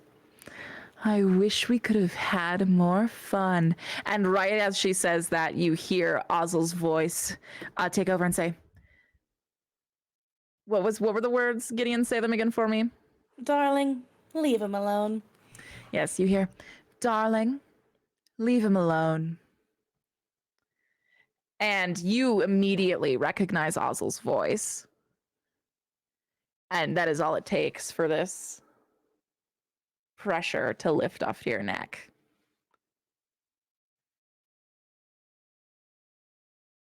So Ozzel knows you're getting closer. So you're closer with Ozzel than you let on. Our relationship is starting. I'm reticent to define it. I see. Well, and is she the only one that you have an interest in?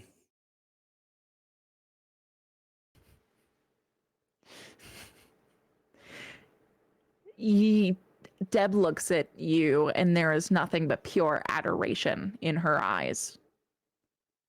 And she says, "Oh, I'd do anything for her." Anything? That's pretty serious. We're pretty serious, you could say. She's lying, and you know it because you're good at spotting lies.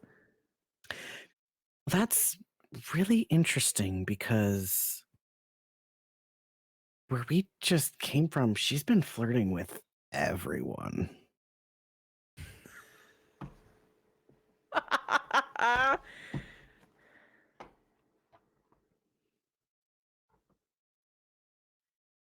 Deb's eyebrow raises and goes, "Oh, she has."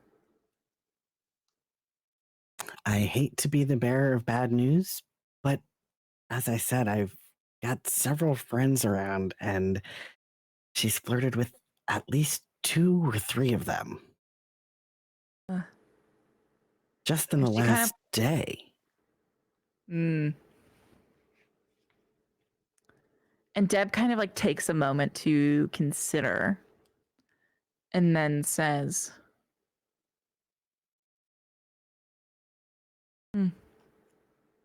"Well, Ozzel's a charmer, but the lady won't be very happy to hear that." The lady? And who might the lady be? I thought it was you and Ozzel that had a relationship. And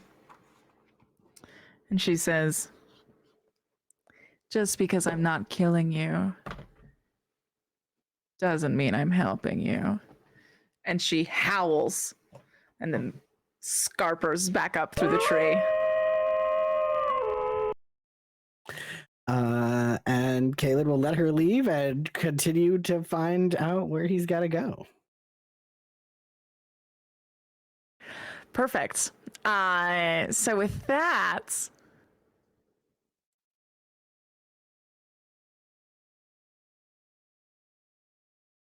Gideon.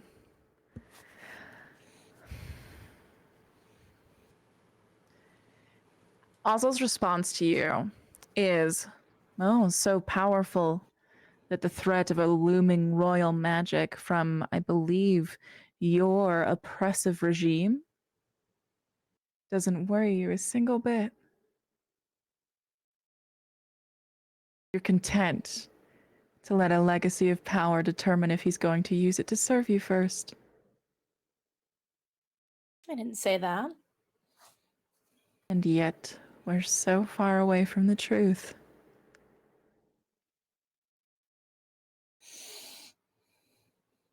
Listen, is there something you want from the vault specifically, Ozzel? I've been coming here for years, Gideon. What's behind that gate is a idle daydream I visit when I run out of others. I've been waiting for years. I'm quite excited. And that would be the place that you would find a gift worthy of him in the first place.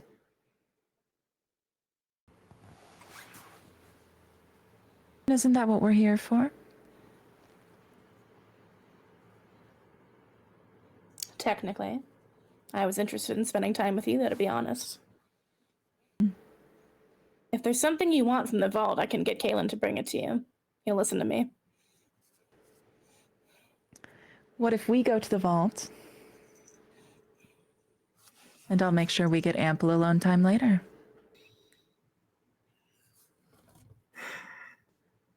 I think...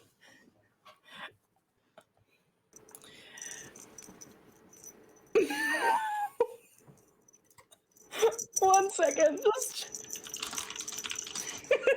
jingling it at me like I'm a cat.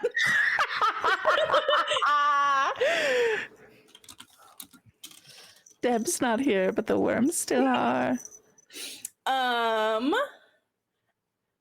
I think... Yeah, I think Kalen, or not Kalen, Gideon takes the bait. I think they kind of smile and go, sure. Kalen will understand. Besides, it's not like he's too committed to that oppressive regime you're talking about. You're Most right. of them are What if dead anyway? there's a ghost intent on murdering him, or the only thing that stands between him and certain death? And she turns on your heel and begins leading you to the chapel. I think if I can warn Kalen and just say, incoming, get your secrets now. Sorry. As I follow. Was that you using a string on me? I don't even know what that was. You No, this is so sorry. When I do that, I'm tempting you with an XP to do what I want. Yeah, you got it. I did it for sure. It's technically an NPC influencing you. Yes. Yeah. That influences these little worms. Okay, I love that. And I think she treats you real nice while she takes you there, Gideon. Instead of you having to jump down the tree, she literally she's obviously using some form of magic to help her do this, but she literally picks you up by your hips and lowers you down into the tree. Yeah, it's very intimate, very safe the whole time. Meanwhile, Kalen, you've only been free of Deb for but a few moments before before you receive the warning. But what you do manage to take in before that happens is specifically this under the chapel itself. And it's interesting because this seems to be some sort of it's a continuation of the graveyard, which feels almost wrong in a sense, because why are they all down here? What? But as this is obviously this little pedestal in the center here where the compass is where the tree kind of ends. And you look over to your right and you see for the first time a statue of Meter. Extending her hand out. But instead of apples in her hand like every other statue had, her hand is empty.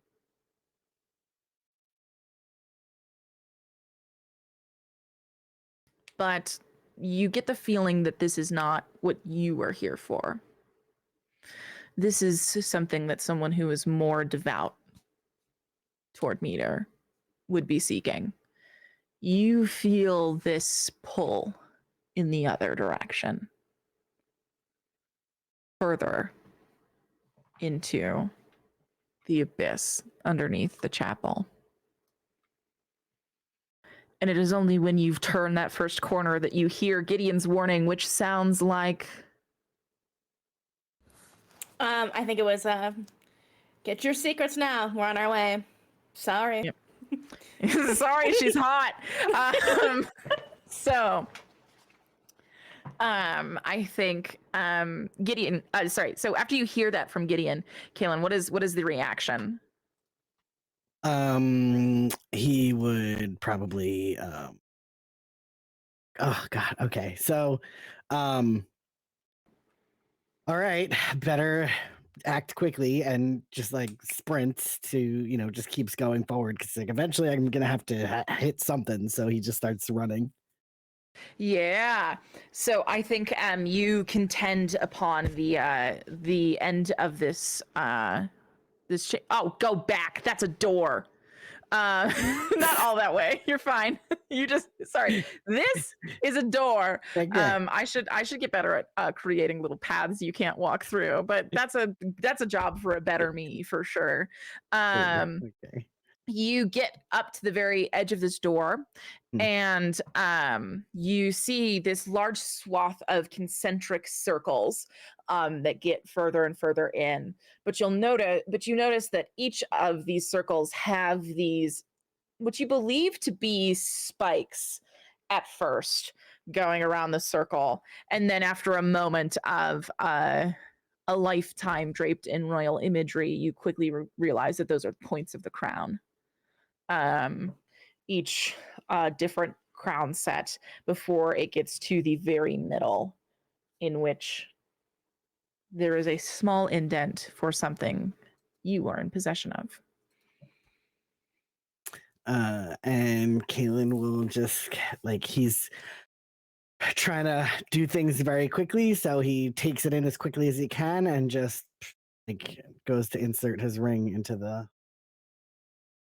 Yeah. So,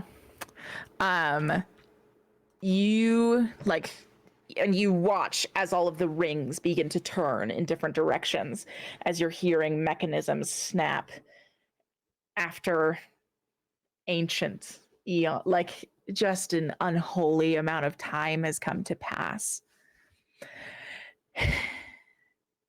And that's when you start to hear faint whispers.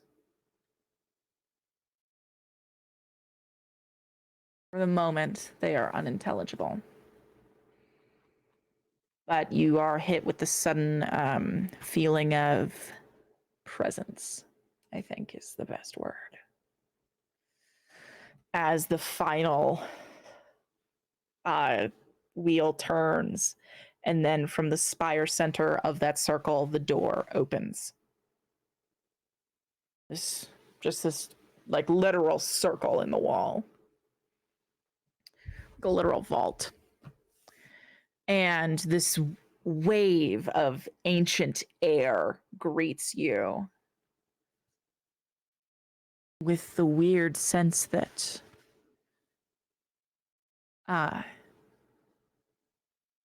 these ancestors whose names you struggled to memorize were the last ones to breathe this air.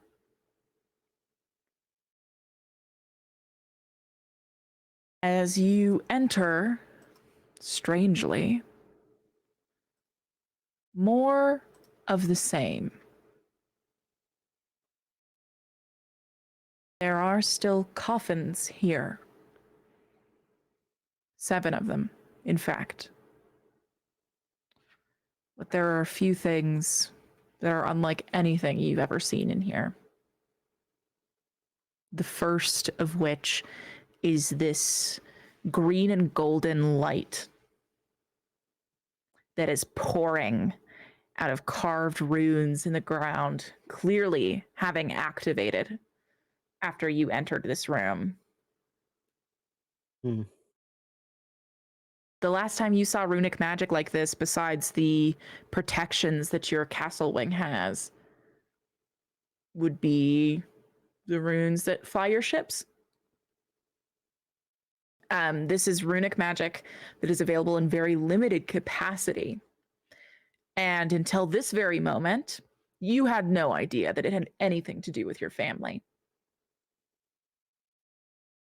It is like, it's like you were like, wow, what's in this family vault? A kite? Why? Like, it's so like the most random thing that I guess has been around in your life, but you've not thought too far on. And it's here in this room. And you watch as each of these runes light from these certain points. They coalesce towards this podium in the center. And as the final bit of light reaches it, you watch the podium sink about a foot. And left, standing, floating in the air, is a stone about this beauty blender size, that is a very familiar green to you. This is, of course, the first thing that catches your attention. You have not seen seen the stone like raw in its raw form before, first and foremost, but also rarely, besides the blade that sits on your family's hip, in such a large quantity. It is in small gems. It is in the tiny inset of your crown, right? It is all very, very small portions because the power of this stone is profound, and you know that. And so to see it in this form, better than any gold you've ever won. And that's the first thing that you see. The second thing, so yeah, I think that's like the first thing that calls to your attention. I think the runes on the ground also call to your attention. And in the back, there is this very large urn that seems to have broken. There seems to have been a small cave-in towards the back of this cave in between the time that your ancestors have been waiting. And now this urn is shattered. And amongst the ashes lie the skull of a dragon. Kaylin, the runes that are in front of each of these caskets calls to your attention. The ossurite stone calls to your attention, and the dragon skull calls to your attention. You can grab, because I think because the clock was half full, you can get to one of these before you must contend with guests. Which one of these would you like to go undetected by Ozzel? Looks like you could probably scoop up the runes and tuck them away. You could probably hide the stone on your person, or you can move the top of the urn back on the dragon skull. Okay. I also had an idea, which feel if this is too much magic, nix it. But my idea was that since Kaylin knows that he is under a time crunch because Gideon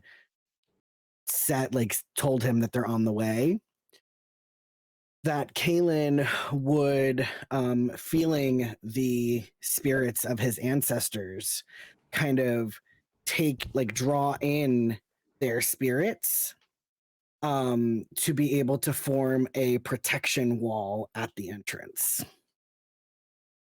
Okay. I think that you could certainly try. Okay. And it would be a defy disaster because you're gambling for more. And if you gamble for more, you risk everything.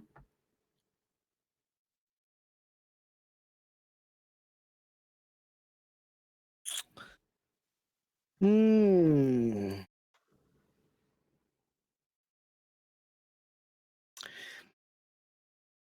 Oh God. Okay. You know what? Let's gamble, I guess. Love to gamble. Love to see it. So then the sacrifice would be that I would not be able to get to one of those items prior to. Okay. Mm-hmm.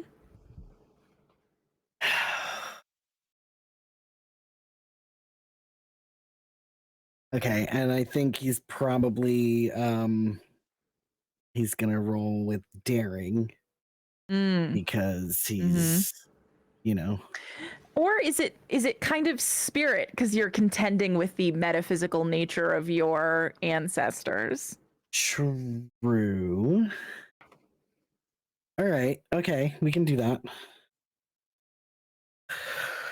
Okay.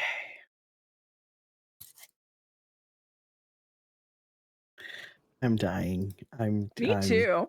I'm trying to be dying. very cool. Oh God. Okay. Oh my God. Yes.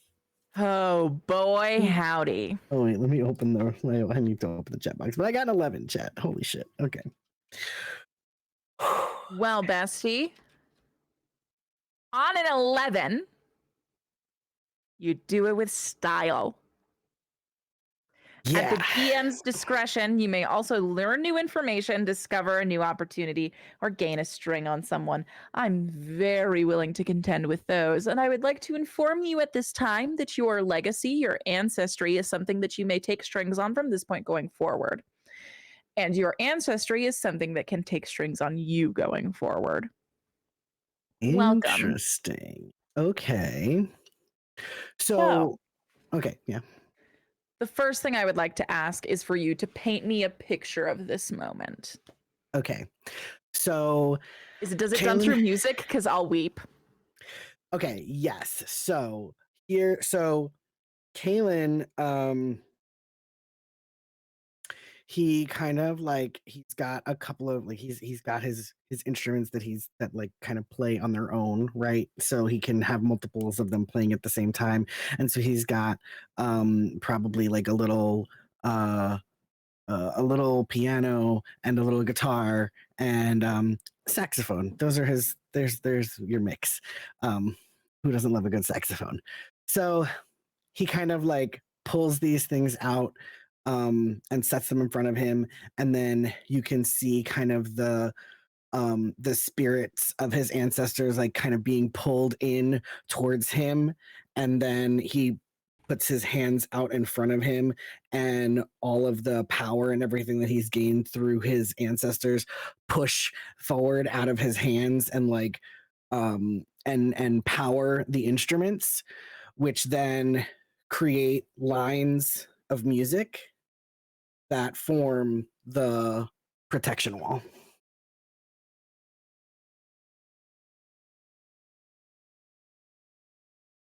Tasty, tasty, tasty, tasty. Okay, so is it building on like basically like with staffs like lines like in the same concentric circles on the original like where the original door was?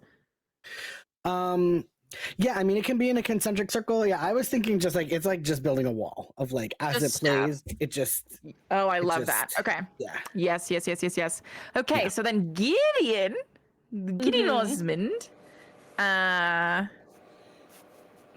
sorry. Okay, so Gideon, let me shrink you for this map a little bit. There we go. Else you'd have been too Yeah. big for the hallway. You're also too tall. I'm so sorry. I'll also shrink Oswald a tiny bit. Okay.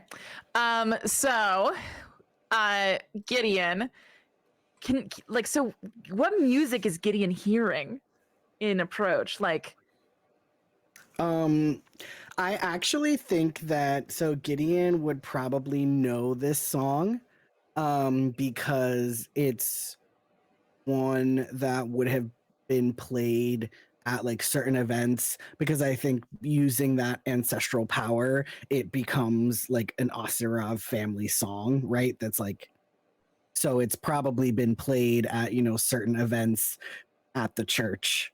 You know, like anytime there's a royal birth or a royal, you know, celebration, Gideon would have heard that song. Can I ask, how did Misha feel about this music? Like, what was Misha's vibe with it? I think the only person that like really hated music was probably Zara. Because she just wasn't into it. Misha probably enjoyed it and would bop along. Okay. Yeah, I think then like Gideon has a little smile on their face as they approach.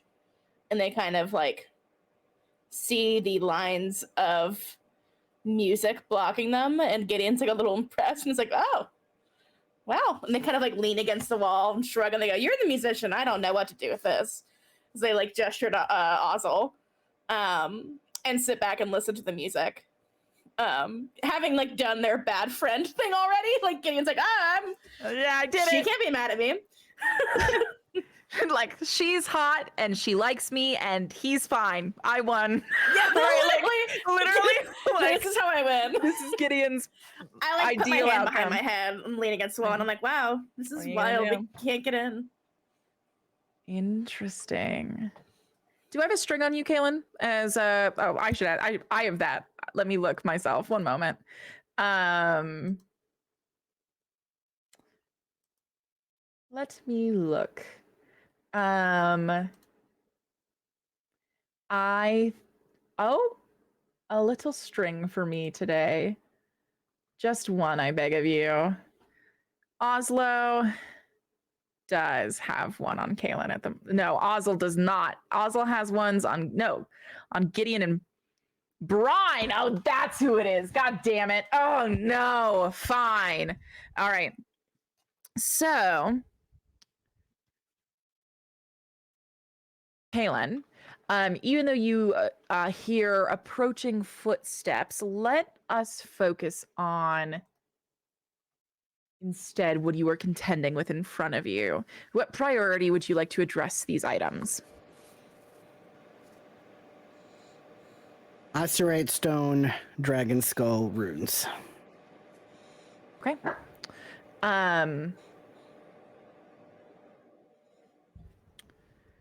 I think that you feel like the pressure in this room increase as you take your first steps closer and closer to the stone. My first question for you is, does the music wall completely block line of sight, or is it opaque? It is. Yeah, it will block line of sight. But it's rainbow colored, so like yeah. There you go. Yeah.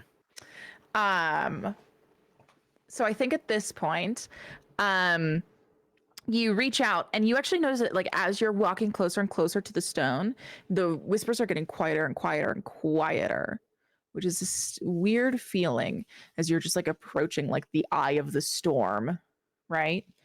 So you reach out and you're just snatching it right up. Yep. All right. So that's the first thing to go in your pocket. I think that like there is a magic to the Osirite stones that will let you know who, like, because these are stones that are imbued with such magic, there is an innate ability to tell who is the last person who's tended to this stone. It is a very immediate and innate knowledge to you. And I don't know if you really like picked up on that a lot as a child. You'd pick up Misha's ring and be like, this is Misha's ring. Right. Yeah. You know, in that way. And so this feels more unsettling this time as the name King. Yes. King. Sorry, I'm just really excited. This is King Nazera Osirov.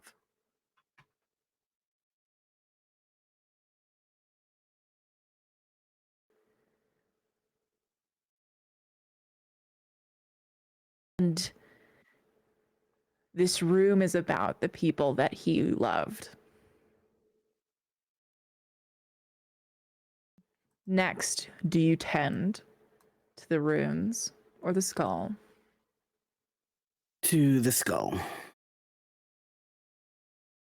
All right. As you approach the skull, you hear the consoling whispers of a lover. Soft nothings. Like, oh, but I promise. The light of your radiant smile will shine on my face again.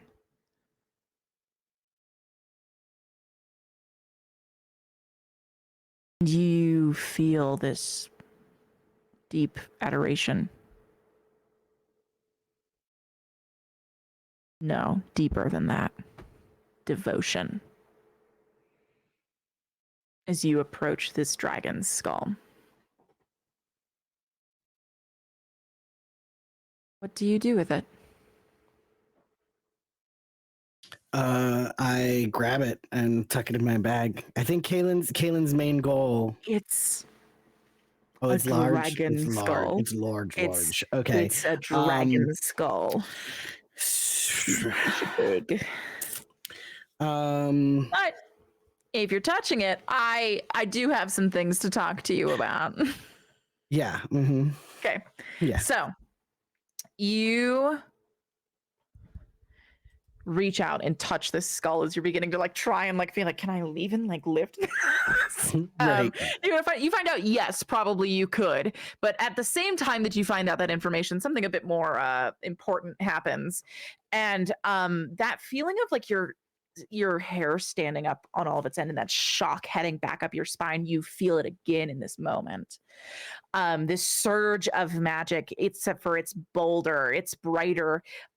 Gideon, you see this magic staff wall as you're just like waiting. At one moment, it just has this burst of radiant prismatic light that turns bright green and then nothing.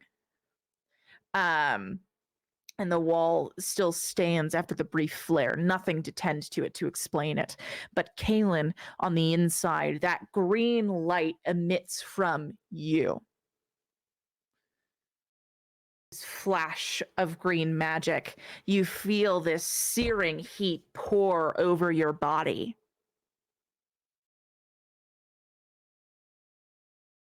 And when you come back, you feel two things.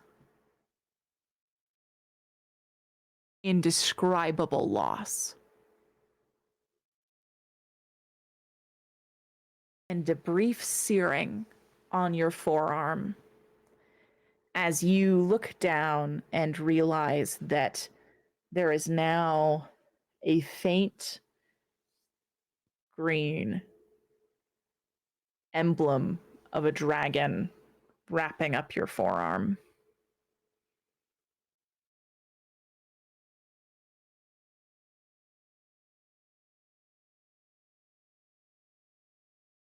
Wicked. Absolutely. Free Hell tattoo. yeah. Hell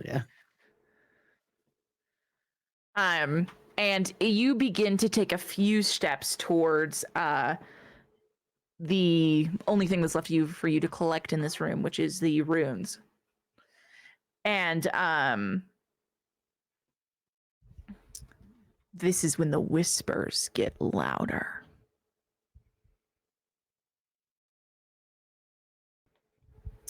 You hear,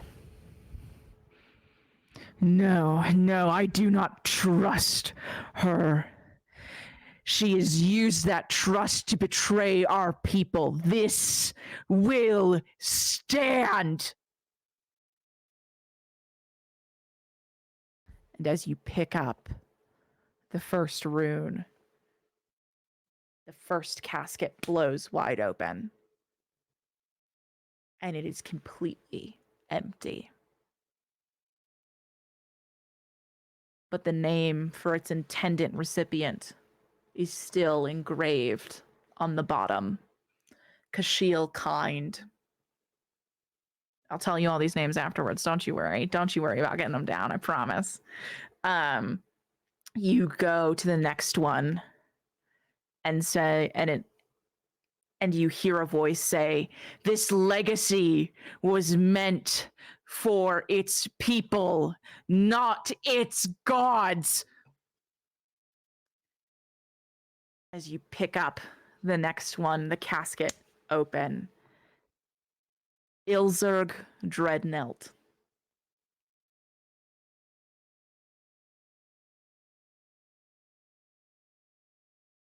It is at these point where these yells, they're indistinguishable. Nitharel Benala, Tirania Eldov, Kavrala Lufir, Elixis Viraith. You know these. These are the Knights of Natsera. And they are not in their graves.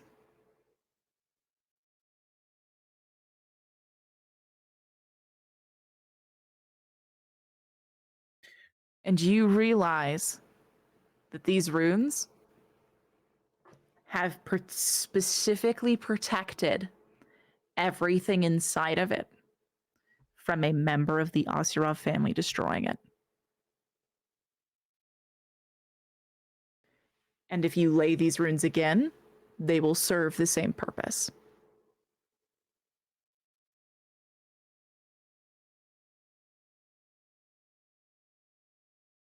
Wait, okay. What was it? The runes do what? The runes were specifically protective of everything inside of this room from a member of an Asirov, like a member of Asirov lineage destroying its contents. And you figure if you could lay these runes, which are all smaller carved stones on pendants. Okay. That if you could lay these runes, the specific line of protection it offers, which is no Asirov family can destroy its contents, would still be upheld.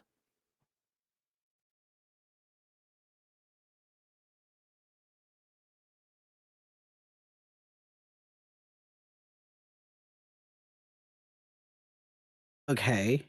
Mm-hmm.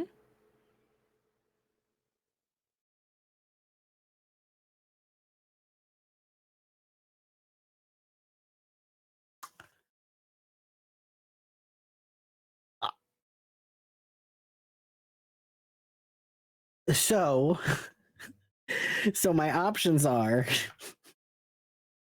take the runes or put them back, and then it protects whatever is in the room from being destroyed by a member of the Asirov family. Yeah, you don't have to put it back here. You could lay them out anywhere in a circle, and it would provide that effect. Oh. Mm-hmm. Okay. And so therefore, since this room has now been emptied, you could leave them here, but you certainly don't gotta. Right. So you do get the feeling, however, that when you lift the last rune, they will not be able to stop you will have kind of rid this place of its innate magic that has been lain by the Asirov family, and the help that you are receiving in the form of that wall will not stand. However, please take that string on your ancestry, for you have certainly earned it. Okay. So I'm just so if Kalen takes the runes with him, mm-hmm. he can use them to set them out in a circle to protect something else. Yeah, say if you bought a divorce cake and you set it on the ground and you placed the circle around the runes around it in a circle, you would not be able to eat that cake. But that only goes for the Asirov family, right? No Asirov specifically family Asirov member lineage could eat the cake. But Gideon could walk into the circle and eat the cake. Okay. Gideon could eat that cake all she wanted. Okay. And if I leave them here, they're there for another person to take. Mm-hmm. but would not be protecting anything in the room if I have taken the Osurite. Ah, the dilemma appears.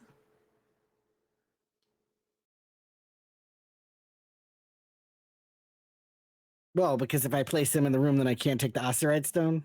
Oh no, you take the Oh. Osurite. No, the dilemma is if you leave it like bandits could come and really Sure. like, not sorry, no, specifically if you take those little runes, this place will become like inherently less magical, but you can still seal the door.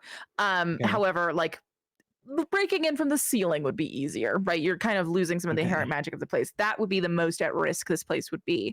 However, if there was an Ozyrov family member who wanted to specifically come and destroy something in this room, they would be able to if you hadn't extracted it, which you are unsure you have done. But you could assume it's the big stone in the middle, so that or the skull.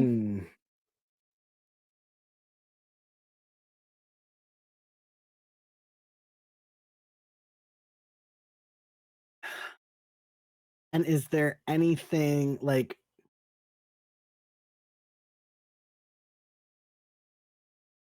So I'm wondering if Kaylin would have the ability to kind of like scan the room. I don't know. Oh God.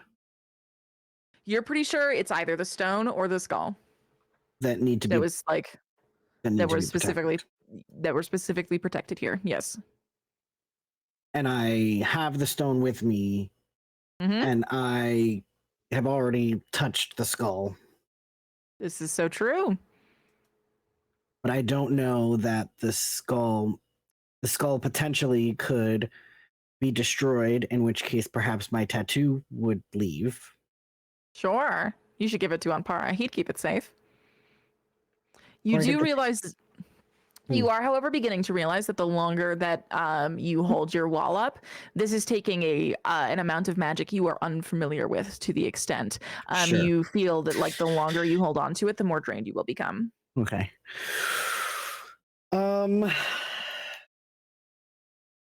Okay. Well, you know what? I have honestly no idea what to do, so I'm gonna roll a d20.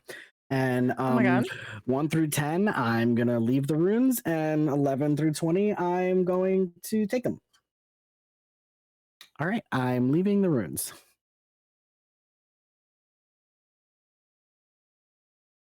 Okay. I don't know how I feel about it, but the dice have spoken. Congrats on the dice. Okay. All right. So I think you decide to leave the runes on the ground. And what happens next? So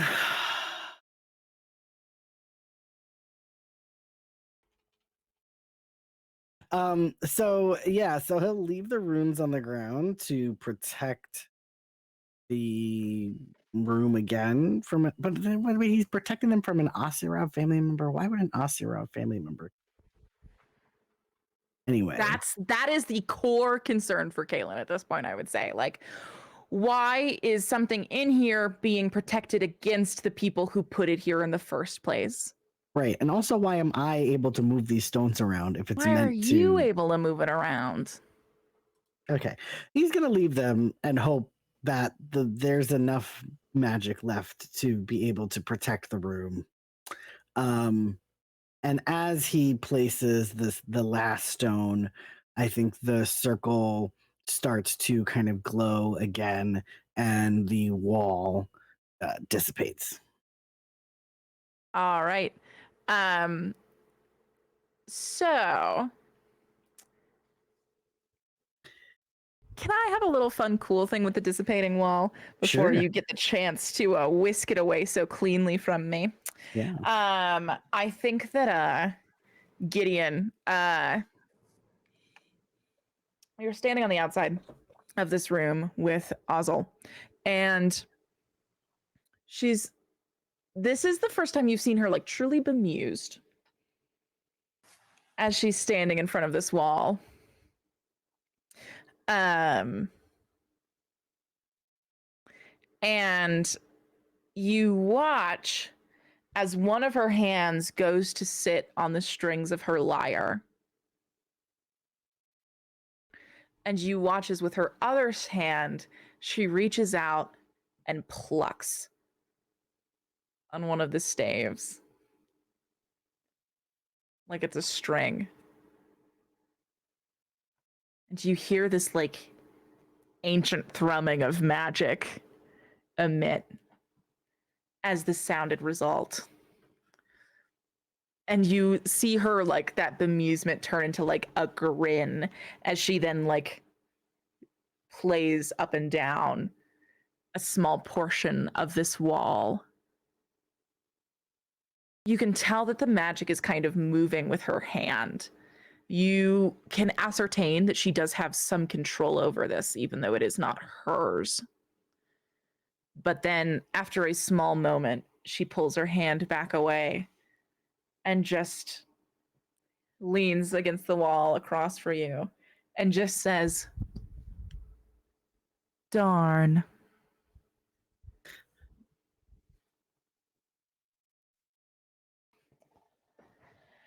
And it is not too long later that this wall begins to melt away.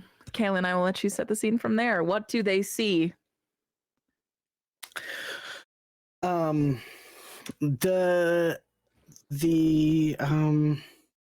music itself fades, so they don't hear the music anymore, and the staff of music just kind of fades away. And what are they like? But like specifically Kalen, like as they are looking through at Kalen, like does he look like how is he looking? Is he looking calm, collected, totally fine? Yeah. Is he standing like in front of the door so they can't see anything? Right? Like what exactly is going on in there? I think so. Kalen is kind of standing like right here. This maroon guy. And as the music starts to fade, because that's when he'd hear that, so he'll like kind of turn around and face them, and just kind of I think he's looking relatively collected, but with a slight hint of confusion that perhaps only Gideon could really pick up on, because he's trying to like keep it all neutral, but there's just something about the way, more even so, like not about his face, but like the way that he's standing, that Gideon, just because like they've known him for so long, just kind of picks up on it and is like, he seems a little confused. I don't know why, but like there's some confusion going on for him. Everything all right in here? Any skeletons of your grandpa attack you, or? No, it was really weird. I wasn't sure what to expect, but this is what it is. And he kind of just like, he's like, that's weird. There's a bunch of like empty coffins. I don't understand. And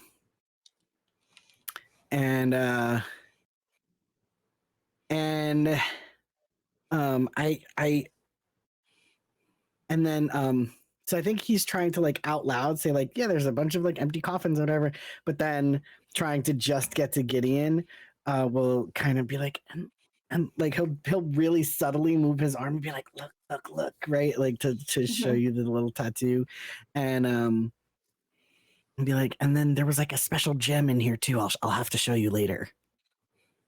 You see like Gideon's eyes widen, and out loud she just goes, "Find everything you were looking for then?" She like doesn't respond, but you can tell she's like excited for you.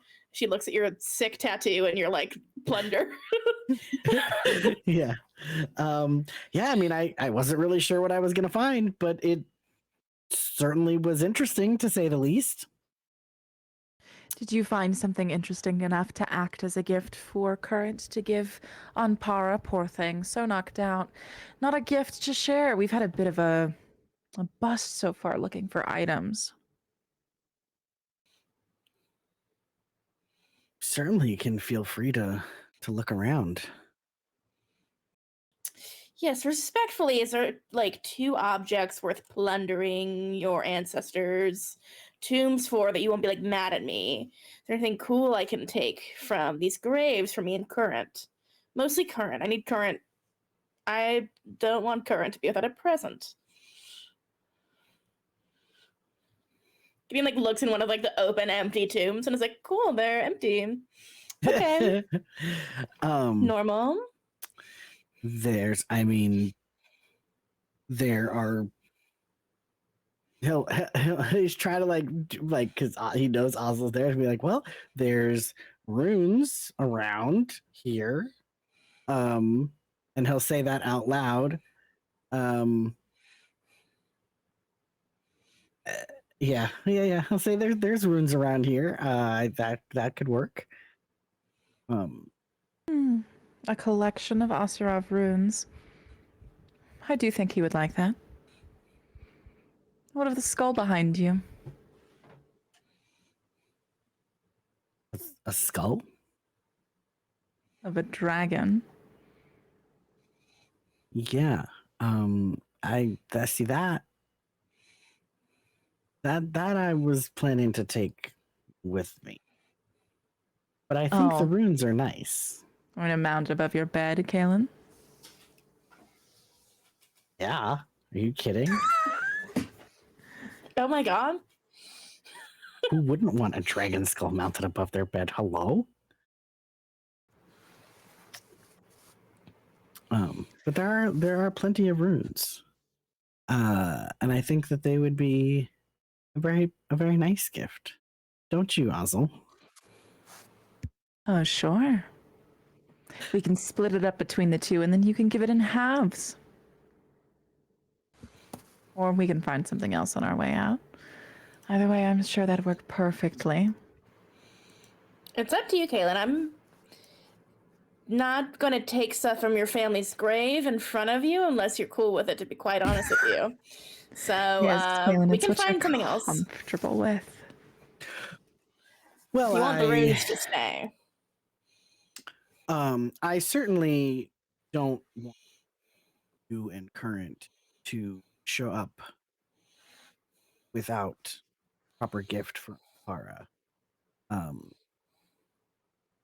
And you know, if you happen to find something else that you would like to give on Para, then great. But if not, then you know. And Caelin's like really struggling because he knows what these runes do, and feels like it's probably a really bad idea for Ampara to have them.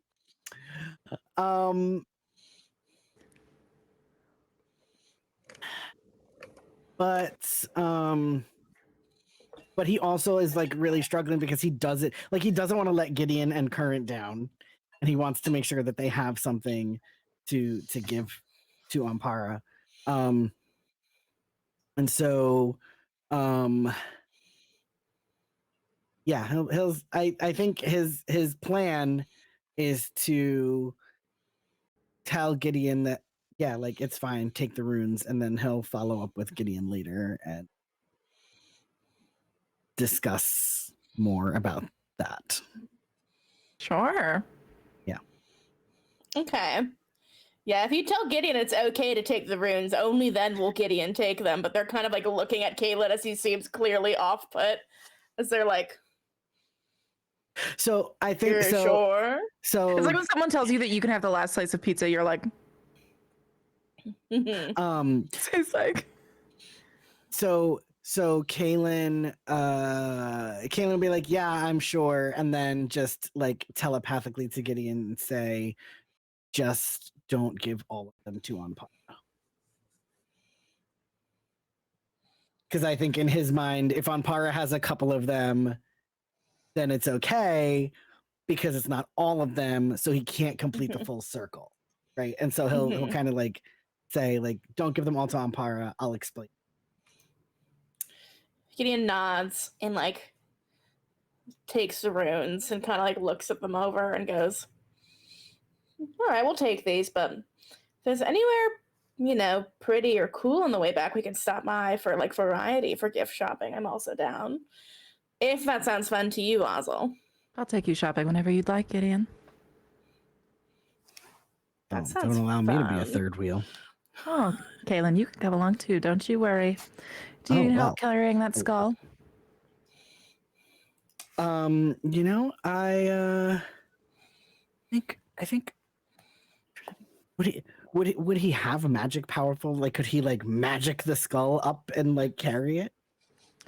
Probably. I don't know if music lifts spirits that literally. I think that you can strap this to your back and just have a really cool skull on your back for the time being. Word. Yeah, that's exactly what he's You're gonna need Gideon's help to crawl out of this fucking hole, but still pretty cool. Yeah. All right. Yeah. All right.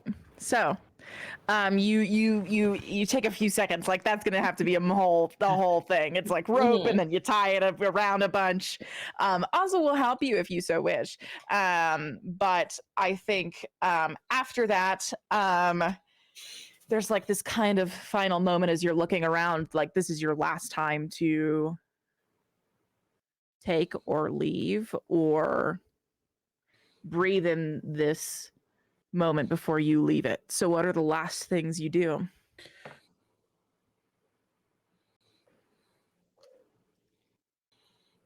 I think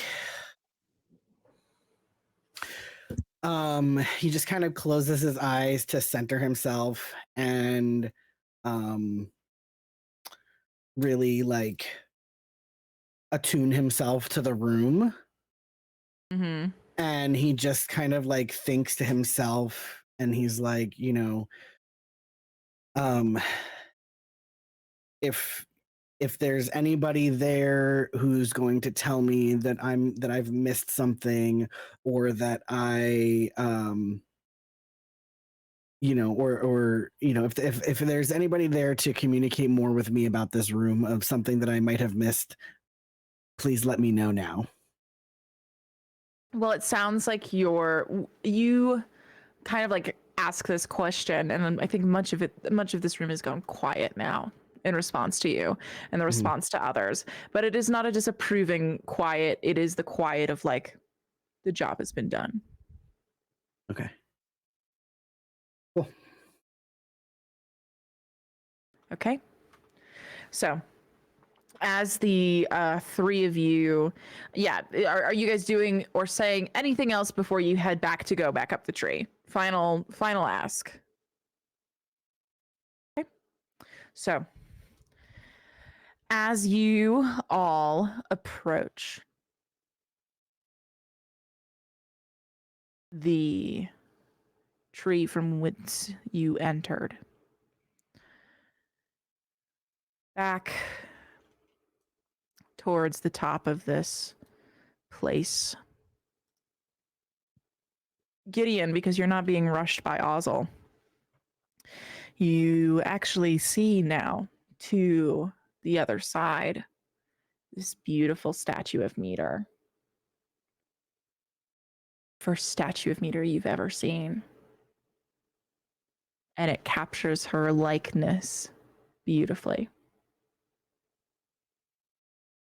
And there's something so comforting about it.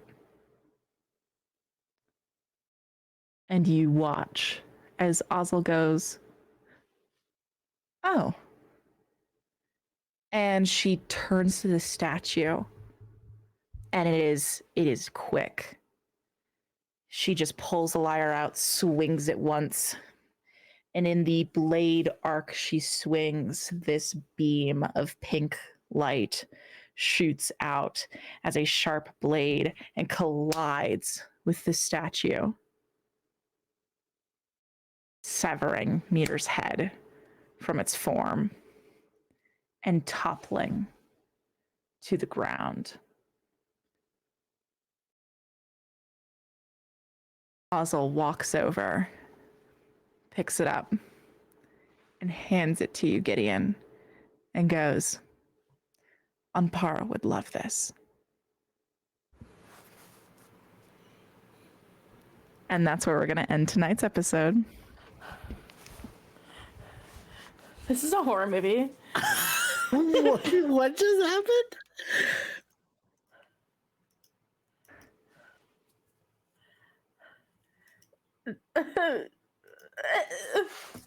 Okay. She's like so hot though. I know, she's like a lava. Oh my god.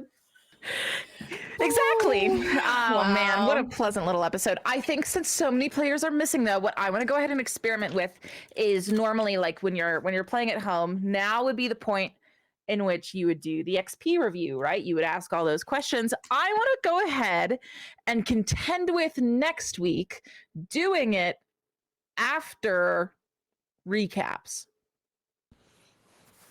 Sure.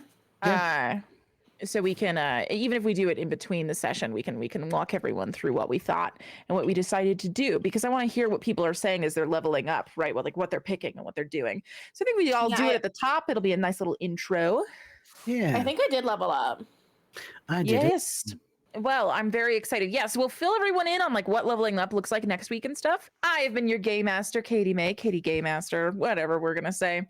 I'm here on Saturdays and I'm nowhere else. You can pay me to be on Twitter right now.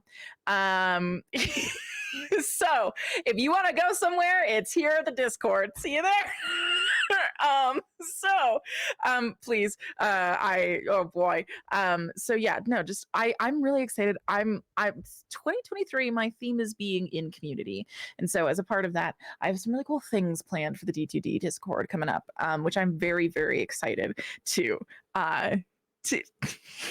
Sorry, my players are sending me jackass messages as I'm trying to close out the Anyways, this has been Death2Divinity, the first all fat, all queer, thirsty tabletop show. I will see you at this time next week, and we are starting the On Party proper because everyone has their gifts. Next week, your gift is me. See you then, Godslayers. Don't forget to stay thirsty.